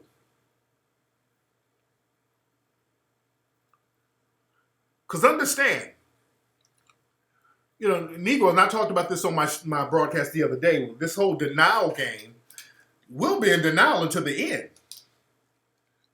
She's standing up there, and she's probably like, oh, that's just my friend joking. Or people like that will be in denial to the end. We don't have time for coons in denial. We just don't have time. We don't have that luxury, family. That reminds me again of Dylan Roof's best friend. Remember, Dylan Roof, the hardcore white supremacist who went in a church, and speaking of Denmark Vesey, the church that Denmark Vesey helped found, he was the founder of that church. That's why he went to that church. Because remember, the white supremacists, they do things symbolically. I was just talking about Denmark Vesey, the church in South Carolina. That was a church that Denmark Vesey was planning his rebellion. So that white supremacist went up there, Dylan Roof, he went there specifically to squash the spirit of that rebellion. So that's why he chose that church. White supremacists do things in a very symbolic manner. Killed all those people, and understand, Denmark Vesey's church, where all those black people died, and Dylan Roof, he went to jail. Dylan Roof's best friend was a Negro, a little old coon, talking about, well, Dylan Roof didn't seem racist to me. Dylan Roof was a cool guy. Me and him had good times. My best friend, I mean, he never said anything racist to me. He wasn't, I don't think he was a racist. Now, Dylan Roof didn't kill people, wrote out a white supremacist manifesto, and this buck dancing coon, I don't know what the racism is. We don't have time to wake people up, man. We don't have time to wake niggas up, dude. We're way beyond that. We don't have time to get niggas out the sunken place.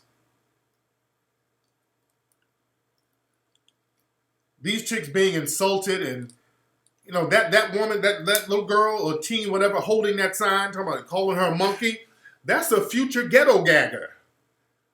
So they gonna do all types of crazy shit to her sexually. So she's going full bedwinch already. So she's done.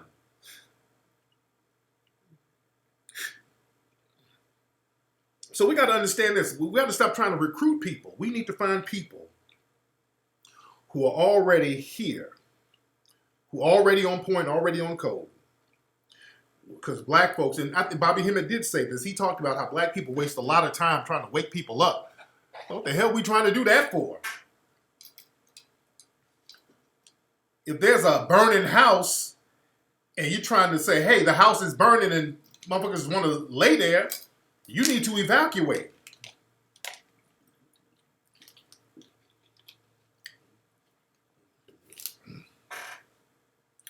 You got to know how to evacuate. You got to know how to bounce. And you got to understand survival. See, black folks, we got this thing where we're comfortable with living like roaches. We love black people. This is another thing. We gotta stop embracing poverty. I want black people to get out of this poverty embrace bullshit. We've got this thing, well, hey, I'm just gonna lay low and embrace this poverty, and I learned how to deal with it. I learned how to make the ends meet. No. We got to stop thinking in terms of poverty. We got to get that poverty thing out of our mind, because we got this thing where we want to make the best out of poverty. Fuck that. We got to get that poverty mindset out of our damn system. Being the dustiest nigga in the room is somehow cool. No. We need to be in the business of acquiring resources. The reason why we get our asses whooped all over the planet is because we don't have enough resources distributed among us equally. We don't have the resources as a group. And we want to just be nigger rich, meaning get shiny nigger shit, like some rims and colorful weaves, and we think we got it popping.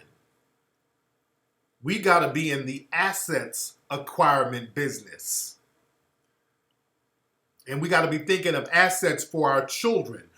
This is why our children suffer. We got to think in terms of what we're going to pass down to our children. What are we going to pass down to our offspring? You understand? We got this mentality where I'm trying to live for me, because we got this shit where we're perpetual children. We didn't have a happy childhood, so we're going to use our adulthood to be our childhood. You got old motherfuckers out here getting nigger trinkets. We got to start thinking in terms of asset acquirements and passing them down.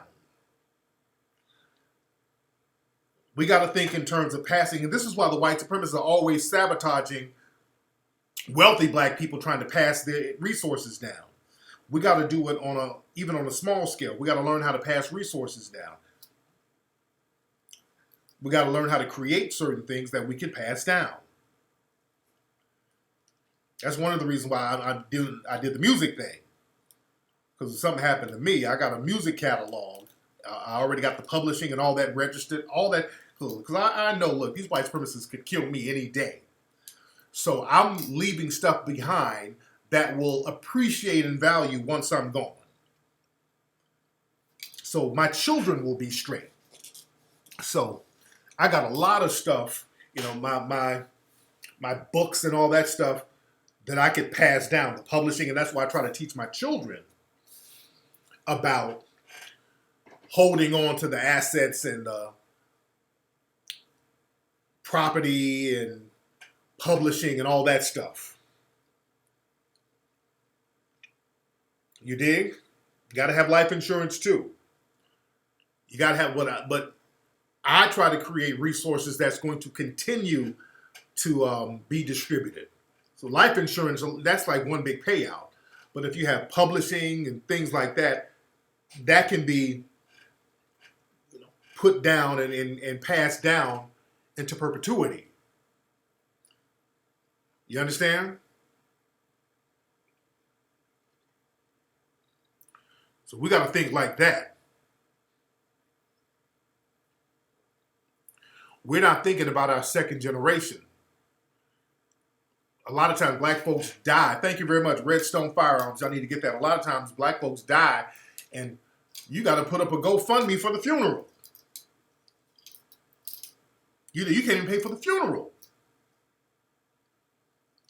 You dig?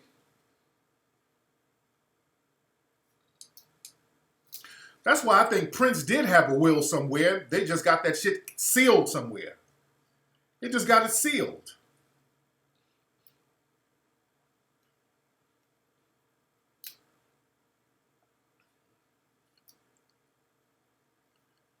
So we got to start thinking in terms of owning assets. See, the thing with us, we like to own shit that we could show off to other niggas. That's what we like. We like stuff that we could show off. Let me tell you something. My man said, how do I get, he asked, how do I get startup capital? Brother, you got brothers out here like Jay Morrison, my brother who does real estate. He breaks the game down on how people can get real estate with little or no money down. I mean, brothers out here telling you how to do it. You got brothers like Claude Anderson who talks about how to start businesses, how to get loans and how to flip your money. We talk about that in the Hidden Colors films, how to get your money up, how to pass your money down. We got money like that. We just have to aggregate it and get assets and own things. Find out what's needed in your community. Start a business that way. Find out what assets are being sold. Get access to those assets. Real estate. You dig? Start stacking your money up to own real estate. Fix the houses up, rent them out. I mean, people act like this shit is rocket science and it ain't. Like, for example, in Atlanta, they got cheap houses down there. I mean, you can find cheap houses that you can fix them up in a couple of days. You fix them shits up and rent them out.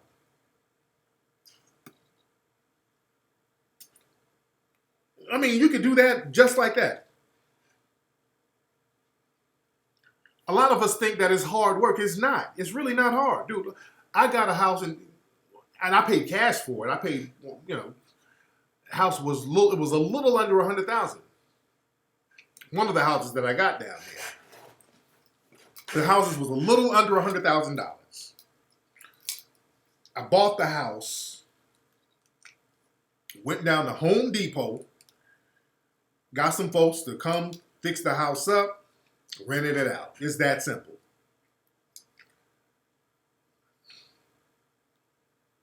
And now that house has doubled in value. I got that house years ago. It's doubled in value.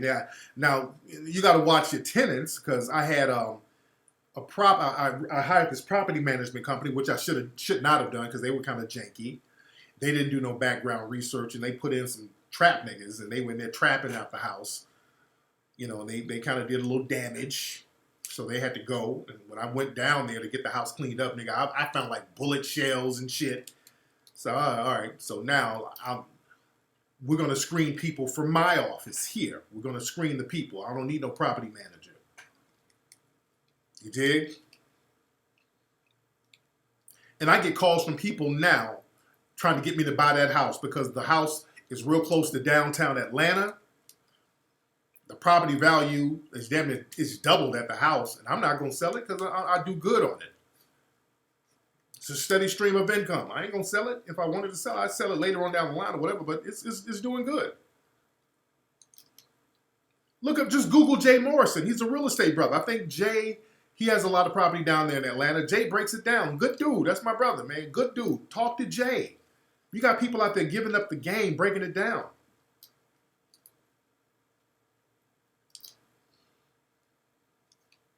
And see, the thing is, a lot of us, we want to get money and use it on some shit we can see. Like, we can see rims. We can see that chain. We can see candy paint. But when you put $70,000, $80,000 on a house that you got to fix up and let somebody else live in, well, damn, ain't nobody going, you can't see it. But fuck it, you getting the money, though.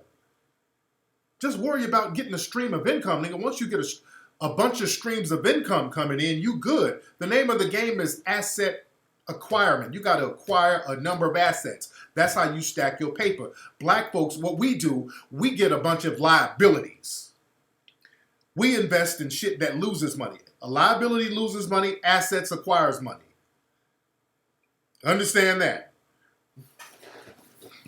Instead of buying liabilities, you have to buy assets. You have to buy assets. Buy shit that's going to make money. You dig? Meaning, if you're going to buy a business, buy some shit like a laundromat, a coin-operated laundromat. It's not a glamorous thing, but it's assets. It's money coming in. It ain't glamorous, but it's money coming in. See, the thing is, a lot of us don't like the responsibility of running the show. Meaning, if you're your own boss, you got to get up early. You got to handle business. You got to be on time. You got to handle shit. You got to take care of paperwork. It ain't hard, but you just got to do it. So you don't have a white daddy to depend on. See, a lot of folks, we like white daddy giving us instructions on what to do. No. We got to acquire assets and not no hit a lick type of shit. A lot of times cats want to do some pyramid type of schemes because what they do with the pyramid schemes, they show you shiny nigga shit. Hey, do you want to drive a Rolls Royce with nice rims on it? Well, you need to come and join the pyramid scheme. And no. We got to get off that shit. See, that's what we think. We think investment is the pyramid scheme bullshit.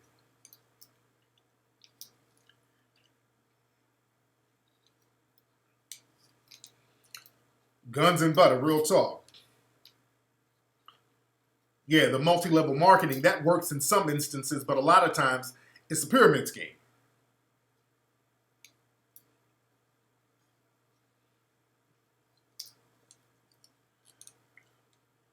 So yeah, you got to think about business. You got to think in terms of running a business.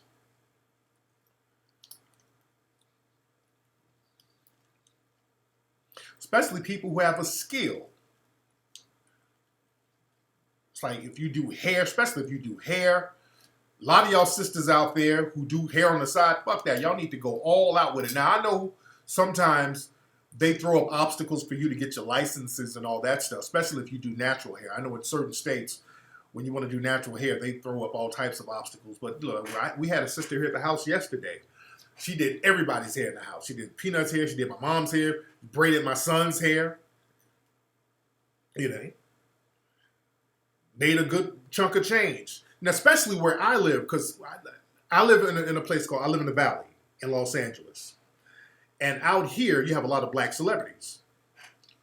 A lot of black celebrities, a lot of black female celebrities out here in the Valley. Like Tamar Braxton, Tony Braxton. I mean, everybody lives out here in the Valley. But the thing is, a lot of the black hair salons are down either in Lancaster, which is an hour away, or down around the Crenshaw area, which is another 45 minutes away. You understand? So you don't have too many black hairdressers in this area.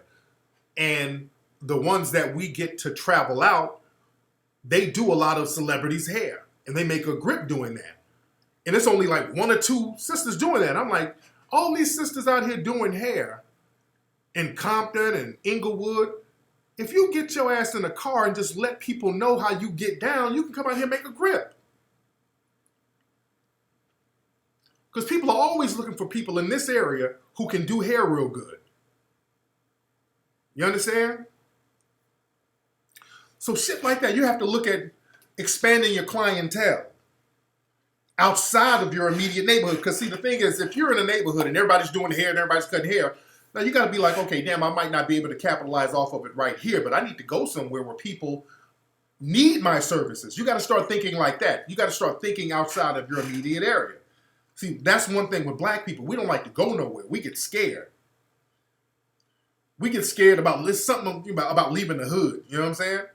But when it comes to business, we got to know how to expand. We got to know how to advertise that shit to other areas and be willing to drive here and drive there.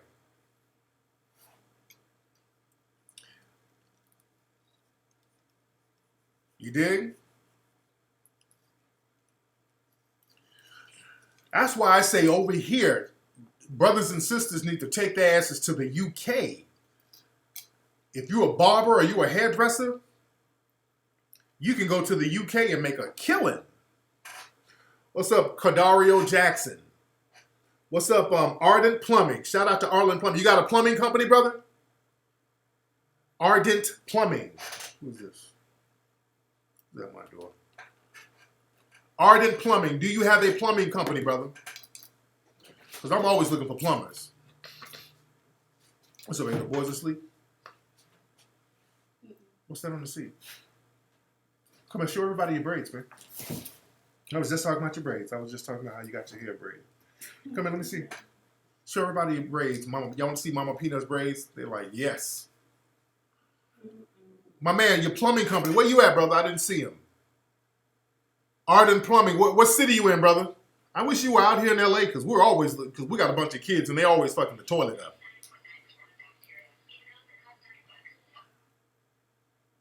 Let me tell you something.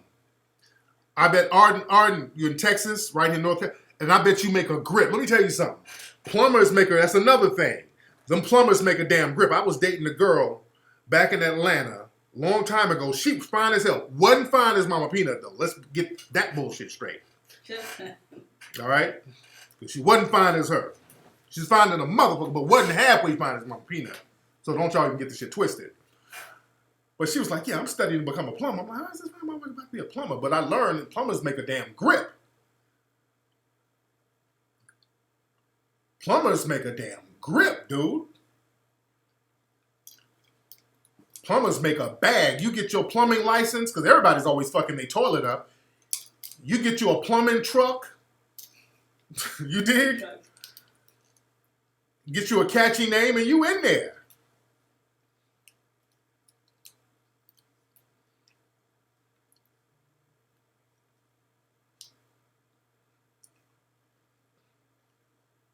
So, Arden, you got a website, brother? Hell yeah, you charge $70 an hour on the weekends. All you doing is basically going to get toys out of people's toilets, because that's what happens. People got kids, and they got a damn SpongeBob stuck in the toilet, and you're just getting the toys out. So your cousin makes guap as a plumber? Hell yeah, he does.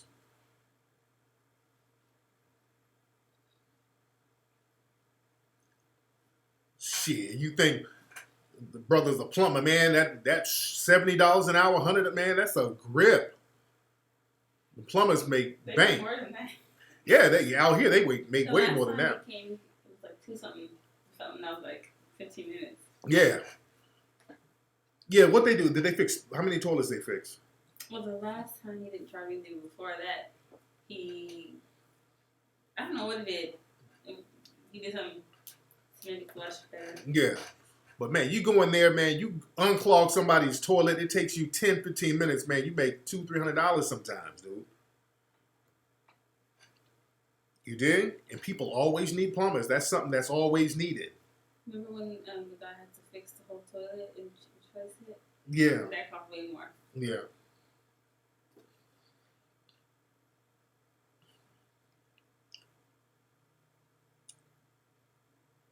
So you rather deal with the doo-doo? No, you won't. What's up? Akindele Adadapo. He gave $1.99. Shout out to that brother. Arden, what's your website, brother? We're trying to hook you up. Arden, what's your website? Need a website, blacktext.com. You ordered for 12 years? Yeah. Shout out. What's up, Major Gage? Better performing than Michael. Yeah, Michael Jackson was the business, man. I was talking about that earlier.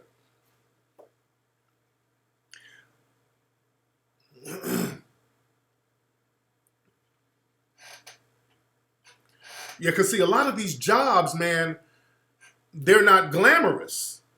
But don't fuck the glamour, man. We get off this shit. We want the shit to be glamorous. It ain't supposed to be glamorous all the time. You just want the money coming in. Are you making money? Now, being a plumber ain't glamorous. You digging shit out of toilets, but nigga, that $200 an hour that you just made is glamorous. You dig? You just made damn near somebody's week's salary in 15 minutes. That's glamorous. And even those barbers who travel, man, a lot of the barbers who do home visits, and that's another thing, man. There's only a handful of people who do house calls, especially black folks, who are barbers. I don't know why that is. See, niggas want to sit up in the barbershop and smoke. Dude, if you are a good barber, let people know, hey, I come to your house for $100. I come to your house for $80. Nigga, you got half a week's salary right there in an hour. You just got to get in your car and travel and be in Ardent Plumbing. All right, let me look up my brother's website. That's his website. Ardent Plumbing. If you're in, let me see what city my brother's in. Excuse me. Page not found. All right. Ardent Plumbing and Mechanical. Let me see. All right, Ardent better. Okay, there it is. It works. It works. Ardent. They got a nice website here. Hold on. This white man on this motherfucker now? Hold on. Hold on, Ardent. Are you white? I thought it was. Hold on. There's a white man on here. This the right one? Hold on, Ardent. Where you at?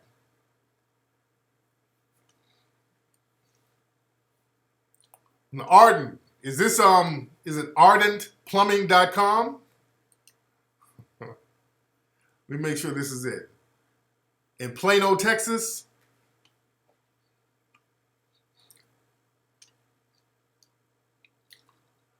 Oh, don't trip. Is it marketing or is that you? Hold on. He said, oh, wait a minute. Is that you, brother? Hold on.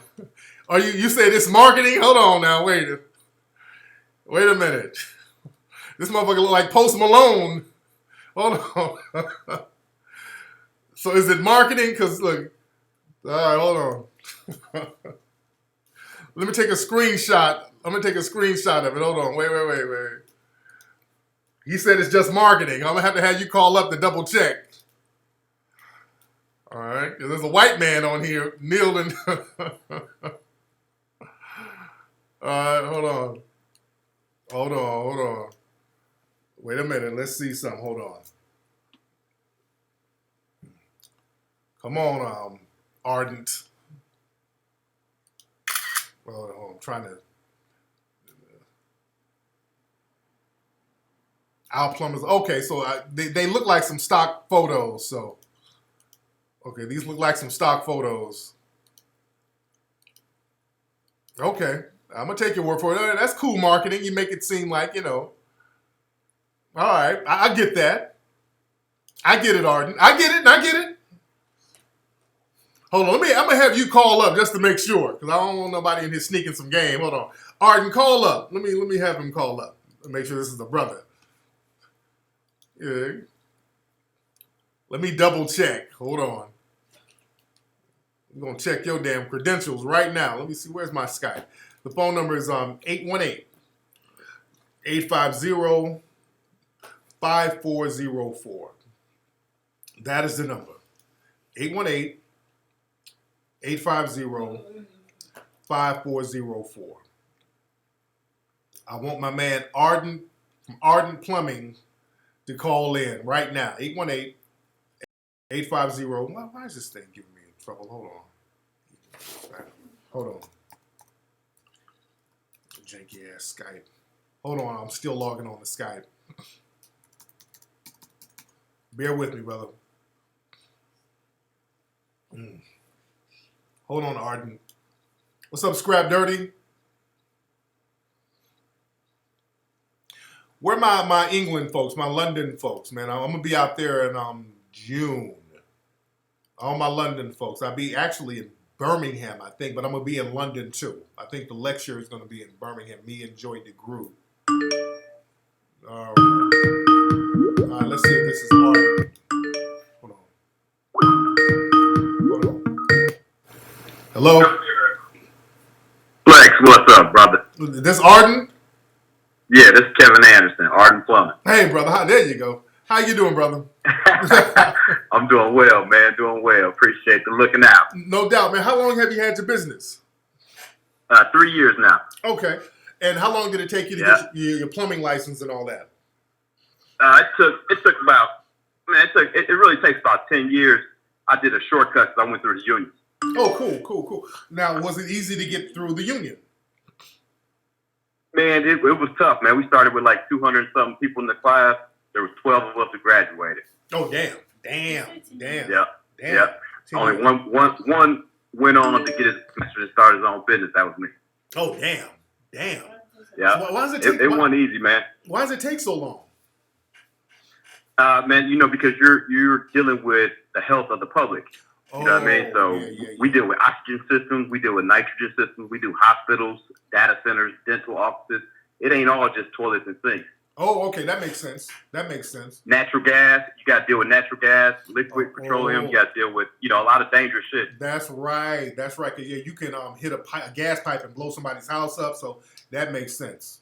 Right. Yeah, it's a big deal, man. So you can easily hurt some people or destroy somebody's house. Yeah. But you make good money, though. Once you get in there, you in there. Man, $125 an hour ain't bad for, My man. Easy bread. I love that, brother. Love it, man. Yes, sir. Hey, man, appreciate you, man. Keep on doing your thing, bro. I'm out here supporting you, man. We're pushing Hidden Colors. We're pushing 1804. We're doing a showing every month. We got people come. We have a little gathering where we talk, show your movies, man. So that's what we're doing down here in Dallas. Man, much respect. I got to get down there and chop it up with y'all too, man. I got a lot of love out there. Hey, whenever you do, look up Arden Plumbing, man. Hey, Papa Do's on me. Hey, man, if I'm at the hotel and my toilet gets stopped up after I take a shit, I'm calling you the first one I'm calling, man. Hey, I'll send a nigga over there and take care of it for you. My man, thank you for the call, brother. All right, bro. Peace. No doubt. Good dude. Okay, let me turn this phone line off. Who is it? Let me try one more call. I want to talk to you. What's up? Who's this? Hello? This nigga right here already gonna be some bullshit. Who is this? Hello? Hey, man. Who's this? Jay from the Bay. How you doing, Jay from the Bay?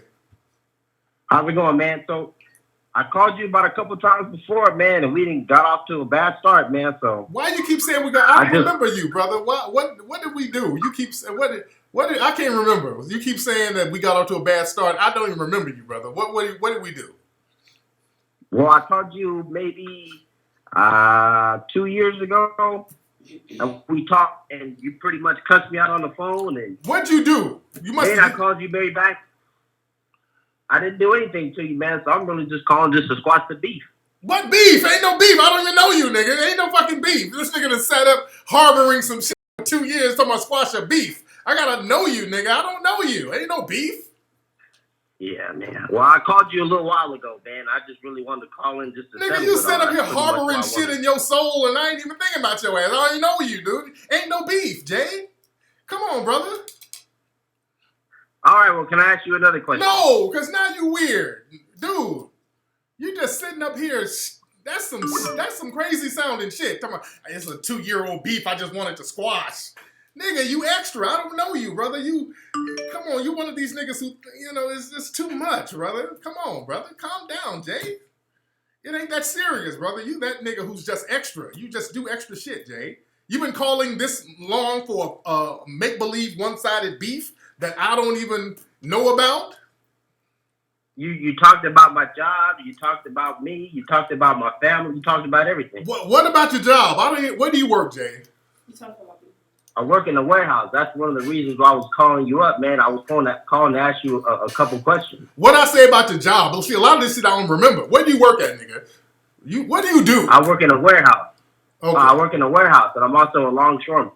Okay. I don't even remember. Casual right now. I don't remember what I said about your job, Jay. I really don't, brother. If I hurt your feelings, I'm sorry for hurting your feelings, Jay. I just don't remember, brother. I get on a lot of folks, man. I must have crushed your feelings. I didn't mean to fuck you up for this long, brother. All right? All right. So it's squash? It was, nigga. There's nothing to squash. You just Jay, your problem is you an extra nigga, man. You extra as fuck. You got to stop being extra, dude. You one of these niggas that just do extra shit, nigga. God, you still here, Jay? Yeah, I'm here, man. God damn, calm down, Jay. You probably the nigga, you were probably at Coachella working the fan for Beyonce's weave. You probably the nigga in the front. That's what I'm talking about. To the left, to the left. To the left. You that nigga in the closet. You were blowing Beyonce's weave with a fan, nigga. You that nigga. Just extra as fucking hell. All right, Jay. You good? Ain't no beef, brother. Have a good night. God damn. All right, hang this shit up. Fuck. Oh, my God. That's why I didn't want to take no calls, man. Damn. That nigga works the Coachella fan. Oh, Lord. God damn, man. This nigga is mad over some shit I don't even remember. So, man, we squash it. We good now? What you talking? No, what are you talking about? Damn. So this beef we've been having for all these years, man, it's a lot of shit going on between us. No, it ain't, nigga. I don't know you. Niggas just sitting up here plotting revenge. Oh, I'll rule the day till I catch my nemesis, Tariq. Yeah. Ah, damn, y'all so fucking extra, man. Remember 2 years ago when you would clown my job? Jay, brother, please don't be so extra. I gotta make an animation about Jay. God damn. I don't remember what I said. I clown everybody, dude. I really must have hurt this dude. Because he calls all the time. I just hang up on him. Nigga, remember me? All right, I got other calls. Was that the Homotep thug? I can't remember. I clown so many people. This shit really hurt this nigga, man. Ah, damn. Jay, let it go. Let it go, Jay. This nigga, that's probably his claim to fame, going around the Bay telling people we beefing. Yeah, my name is Jay. He probably go to a little self-help class. My name is Jay. Hi, Jay. Yes, I'm here because I'm beefing with Tariq Nasheed. And I'm trying to deal with the anger. And I'm trying to understand how to cope with it. I mean, this nigga's going to 12-step classes over his beef with me that I don't even know about. Damn. And calling me, asking me, is it squashed? If we good, nigga? Is this shit over? We gonna call a truce? Cause me and you out here fighting like Biggie and Tupac, man. With this shit gotta stop for the culture. Nigga, this self-delusion of grandeur. What you talking about? God damn.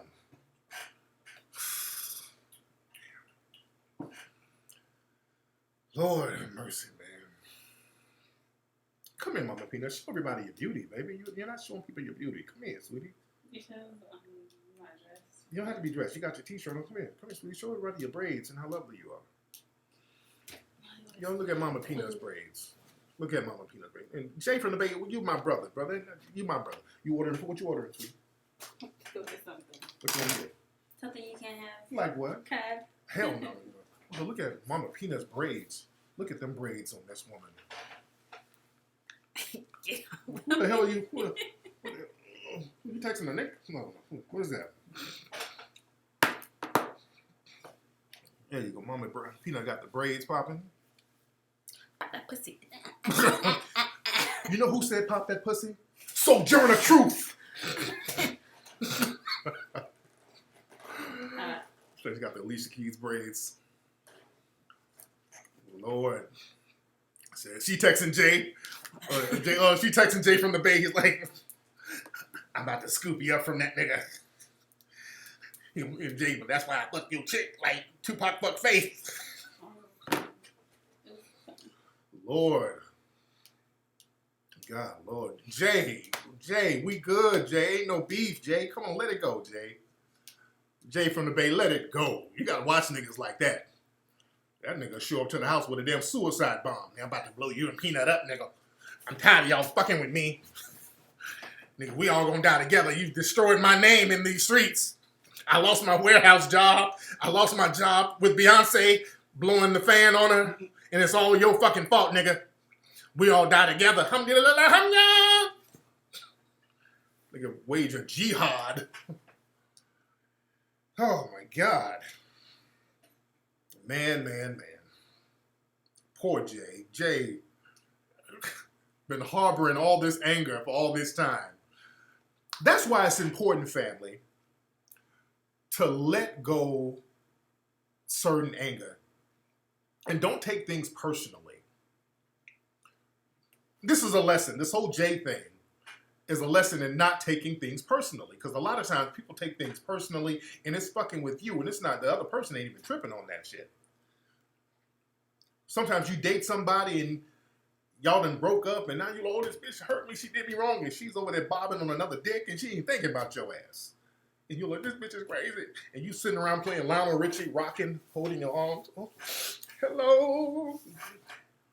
Just fucked up. And ladies too. Nigga done dick you down and charge you to the game, and now you this nigga done told his pussy up and he out here ain't calling me. That nigga's over here just parlaying with the next bitch. And you all fucked up, your edges and fell out, you don't know what to do. And this nigga done moved on and you over here tripping. You dig? Don't take certain things personally. Understand when somebody done charge you to the game and moved on. Sometimes when people say something to you, it ain't personal. Like Jay, I don't know what the fuck you look like. I never met you. Just a random nigga I'm clowning on the phone. Just like people, look, I'm a public figure. People write stupid shit about me all the time. Not even just niggas on regular social media. Dude, I wake up every day and I read some bullshit about me in the Washington Post. I read some shit about me in major news outlets. I read some shit on me on TMZ. I read some shit on me on some shit that's Russian television or something. Somebody done said something about me. I can't take it personally. Even when the shit is false, I'm like, okay, I understand the game. I understand the game. So, you know, a lot of shit you got to learn how to, it has to roll off your back. You understand? So you shouldn't let nobody say, am I mad at, oh, I'm not mad at Crispy. No, I make money off the Crispy puppet. No, I'm not. No, the Crispy puppet still makes money. That's money. That's business. The Crispy puppet is a business move. You know, people be buying the merchandise, so I turn that shit into to paper. You dig?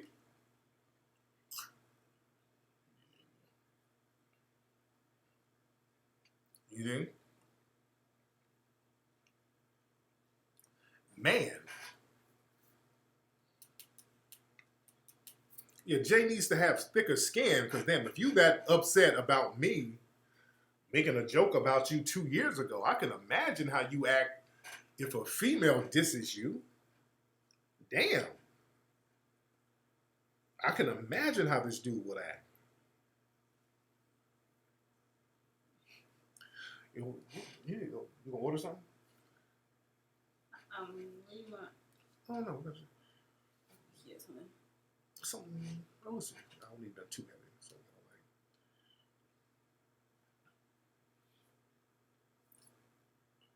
yeah. Yeah, my man Jay, just charge it to the game, Jay. I mean, this Jay has created a real beef in his mind. This Jay has a legitimate. He in his mind, he thinks. Does Jay think that I'm sitting around here talking about, man, fuck that Jay from the Bay? Do you think I'm really sitting around thinking about you, brother? My God, that nigga is hella sensitive. What's Fortnite? What exactly is Fortnite? I keep hearing about it. What exactly is Fortnite? But shout out to Jay from the Bay. Shout out to Jay. Ain't no beef, brother. I just probably clowned you like I clown everybody else who calls up sounding crazy. You probably called up sounding crazy. Obviously, you're very sensitive, and I probably got on your case for being sensitive, but you got to man up on some real shit. You got to man up. If somebody roasts you real quick, just charge that. You take that. You got to take that and charge it to the game. Don't sit around harboring the shit. Oh, you talking about my job years ago. No, nigga. You got to man up on that, man. You got to man up on that. You got to man up, man. Just take that. Take that and say, damn, I was fucking around doing some shit I wasn't supposed to do. A nigga hit me with a good roast, and I charge that to the game. And I learned from that. You know, sometimes you get roasted out here if you're doing some shit you ain't supposed to do. But nigga, you sitting up, you done created a whole fantasy nemesis in your mind. Hey, Tariq, remember 2 years ago, we were beefing, man. I just, this beef is heavy on my mind now. We good? We done squashed it? All right, nigga. Man. Anyway, y'all. No, Jay is damn serious. Jay calls all the time. He calls all the time, and he mentions this beef, and I don't know what the fuck he's talking about. And y'all have to understand, a lot of stuff, my show is improvised. All my shows are pretty improvised. I'm just here just shooting off the hip. So whatever I'm thinking at the moment, I'm just talking about it right now. So I don't be remembering people who I talk to. I don't remember nothing. Once I get through talking, I go in the house with the children. So I don't remember every conversation I had, and that's all I'm doing. I'm having a conversation. I can't remember every conversation. That's why sometimes I listen back to some of the old Mac lessons, and I'm laughing my ass off at myself because I don't remember I said a lot of shit. I remember one time somebody called me and reminded me of some shit I said, and I totally forgot I said it. I made a joke about this chick she had a baby and put the baby in the dumpster, and the baby survived. And the dude called up and reminded me about that. And I said, the baby, they found him. He was snap dancing to the song, Hey Baby. I listened to it. I'm like, I said that stupid ass shit. And I totally forgot I said that. I told you do that. Yeah. Man. Some of the shit, I don't remember I said on that shit. There's only a few things I remember. A lot of shit that stands out, like the Cassandra shit, that stands out. Yeah, Cassandra, yeah, and we made a cartoon about that. And I still got to make a cartoon about the time me and Peanut were in Jamaica, and we accidentally got into a Jamaican drug deal. That was 1,000 years ago. I know, that was a long time ago. But still, I want to animate those old shows. Oh, you haven't? You talked about it? I talked about it before. Yeah, you didn't hear that? I talked about that years ago. Yeah, okay, so no. Yeah, I talked about that years ago. Vanessa the Hoe. That was it. Who's Vanessa the Hoe? I don't know. Which one is that? Vanessa the Hoe. James, which one is that? Now I forgot about that. Who's Vanessa the Hoe? That's an interesting one. What was that one about? Okay, Diddy, LBA, we gotta block him. Where my mods? Hold on. Which one? Which show is Vanessa the Hoe?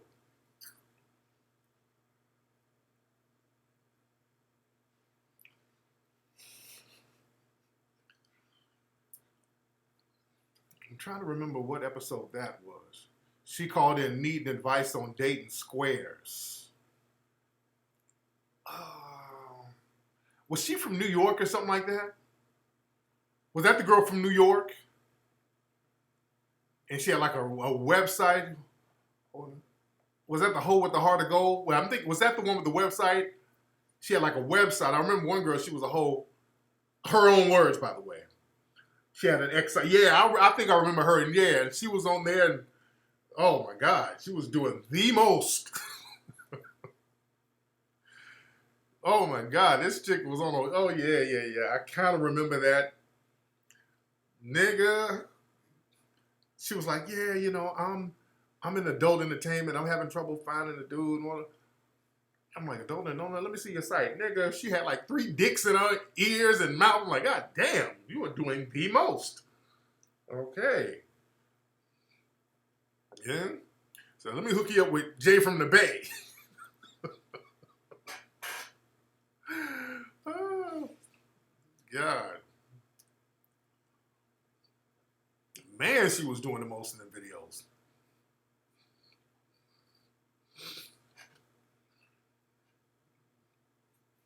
Which episode was that, by the way?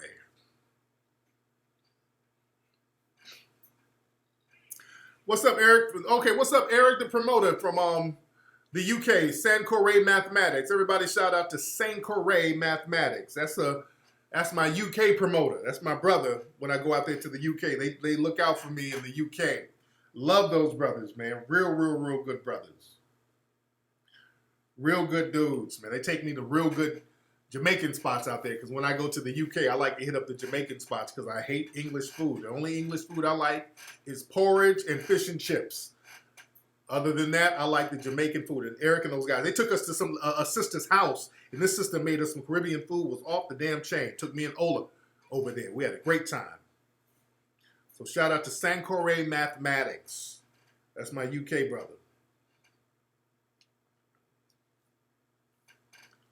How many people in the chat room?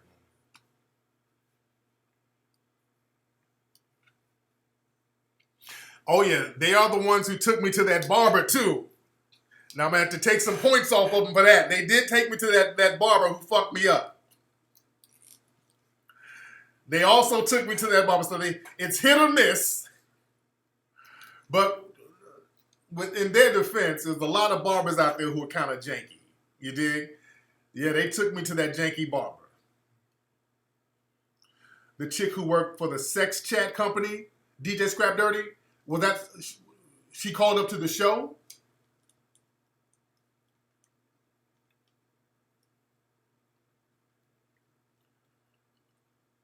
I know these dudes putting in $1.99 and all this stuff. So, okay.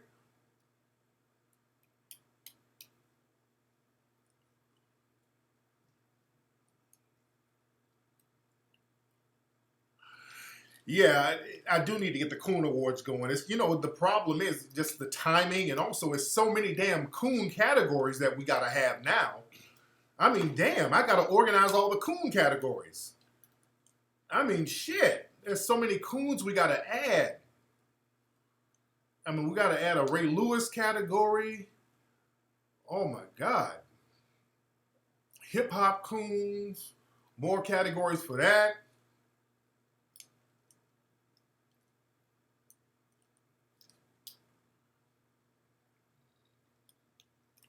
Yeah. Up and coming Coons. There's so many categories we gotta have.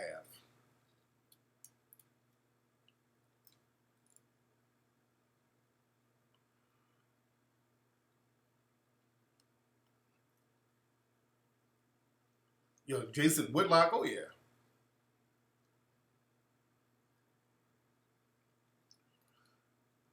Yeah, man. But anyway, let me get up out of here, man. Is that Taria? Oh, that's my daughter. Oh, let me see what they're doing. They went to see the movie. Y'all need to check out that movie, A Quiet Place. Me and Peanut saw that movie. That shit is scary. Good movie. Y'all need to see that. I'm in there scared. I'm like just jumping, man. That shit was scary. Quiet Place was good. It was good. would have been dead. My daughter and her friend, they just came back. Which one it was? People, after the Beyonce performance last night, people were like, watch what Kim do. Kim Kardashian. Sure enough, she put up a picture today with her bikini. But she hate to give that shine up. What's up, Tariq and Lonnie? What's up, man? This is my baby girl right here. Where's the little Lonnie? That's the Lonnie right there. What's up? Hold on, wait, we can see right here. No, you can see her. It's just I can't see my cute self. There you go. How was the movie? It was so good. I was like, but if it was us, we would have been dead. I know. Like Mateo would have been dead. I know. Asir would have lasted. Yeah, Asir's good. Because Asir's quiet. Yeah. TJ gone. Oh yeah, I know. We were saying that. Mateo. I feel like Alexis would have been gone too. No, I can shut the hell up. They can't. Man. No, I feel like one of us would have been laughing. Who would have died? No, I was like, that would be I don't know. Like, Yeah, that was a good movie, man.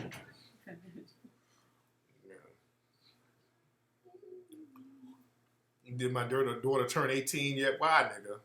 What the fuck you asking for? Yes, she's 18. Yeah, they do look like sisters. They do. That's her best friend, Lonnie. So they do look like sisters. So you dropped an album with Pretty Ricky, Emmanuel Denda. What do you mean you dropped an album with them? Rampage with the Ron. It's called A Quiet Place. It's good. It's y'all gotta check that out. You see me go, yeah, I gotta come to Ghana, man. I hate that Ghana's under the U.S. occupation. They sent the U.S. military over there. You dig? Thank you very much, Sister Tubman.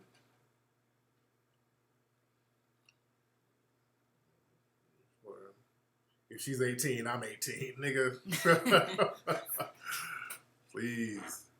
No, I don't want to open the phone line. I don't want no more Jay from the Bays calling right now. I don't have the energy. I just don't have the energy. Come back to Zimbabwe. I want to take Peanut and the family out there to Zimbabwe. I really, really enjoyed it out there. I really, really enjoyed it. I'd like to get a house in Zimbabwe. I would really like to get a spot out there. That's how lovely it was. It's beautiful in Zimbabwe. Zimbabwe is really, really slept on. Malima, yeah, I got to go over to South Africa again,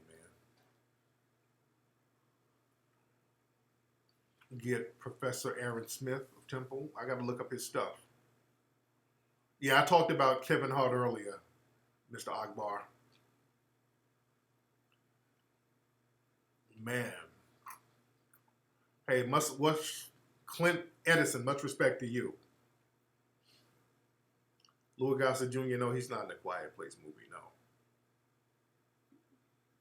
Nigga said, does Taria go for older dudes?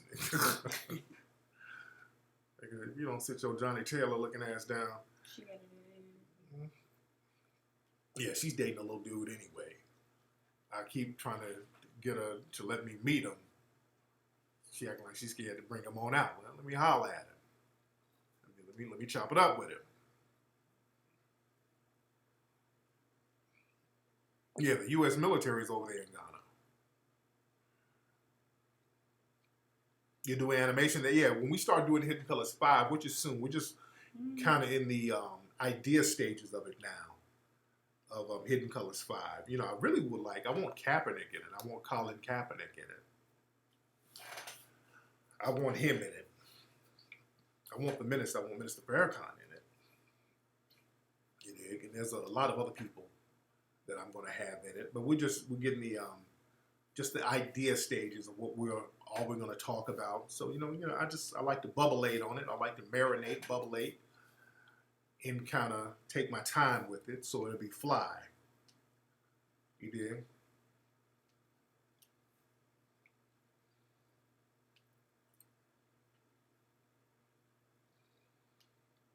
And we will definitely need animators.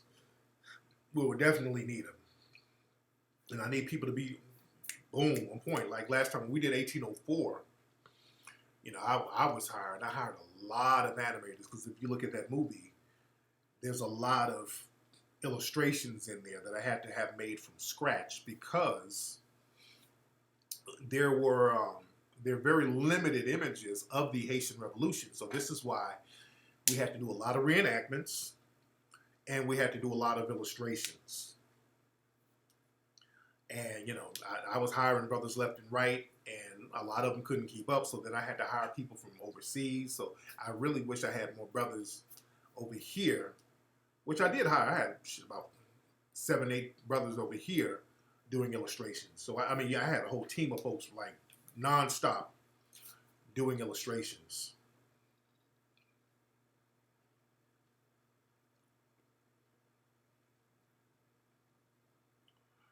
Man. Neely doesn't do interviews, like video interviews. He don't do video interviews. He don't. I talked to him before, and Mr. Neely Fuller, he don't get on camera no more. That's why you don't see any pictures of Neely Fuller. You don't see any pictures or videos of him. None. There are no videos of Neely Fuller at all. What's this? Golly woman. Oh, was that her for real? Yes. Good Lord. Golly woman who don't twerk. Well, Michelle, that little body. Man. Man, thank you very much. And Fresh. All right, let me get up out of here, man. Let me go in here with the family. Let's see what's going on with Coachella and all that. Thanks, everybody, for getting down with the Melanoid Ministries. I respect that, and I appreciate that. Don't forget to go to hiddencolorsfilm.com to get Hidden Colors 1, 2, 3, and 4. Don't forget to go to 1804movie.com to get the movie 1804.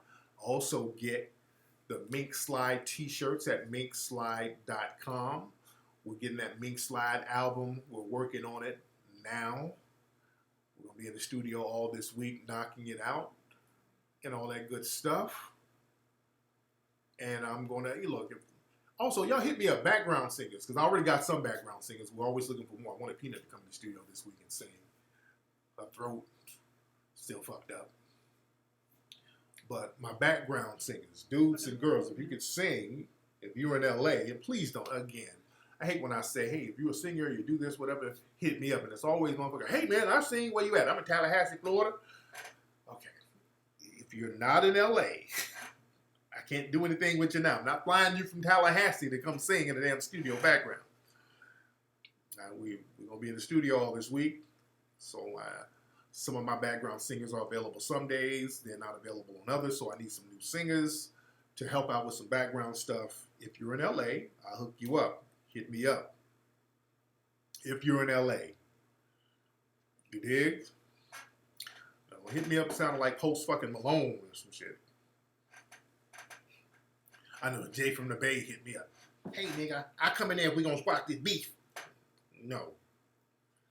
All right? Y'all know how to email me. info@tariqelite.com. All right, let me get up out of here. Say bye, Mama Peanut. It's hot shit in here. You hot? Well, I got the fan over here. Spike. Can't see me anyways. Lord. All right, y'all.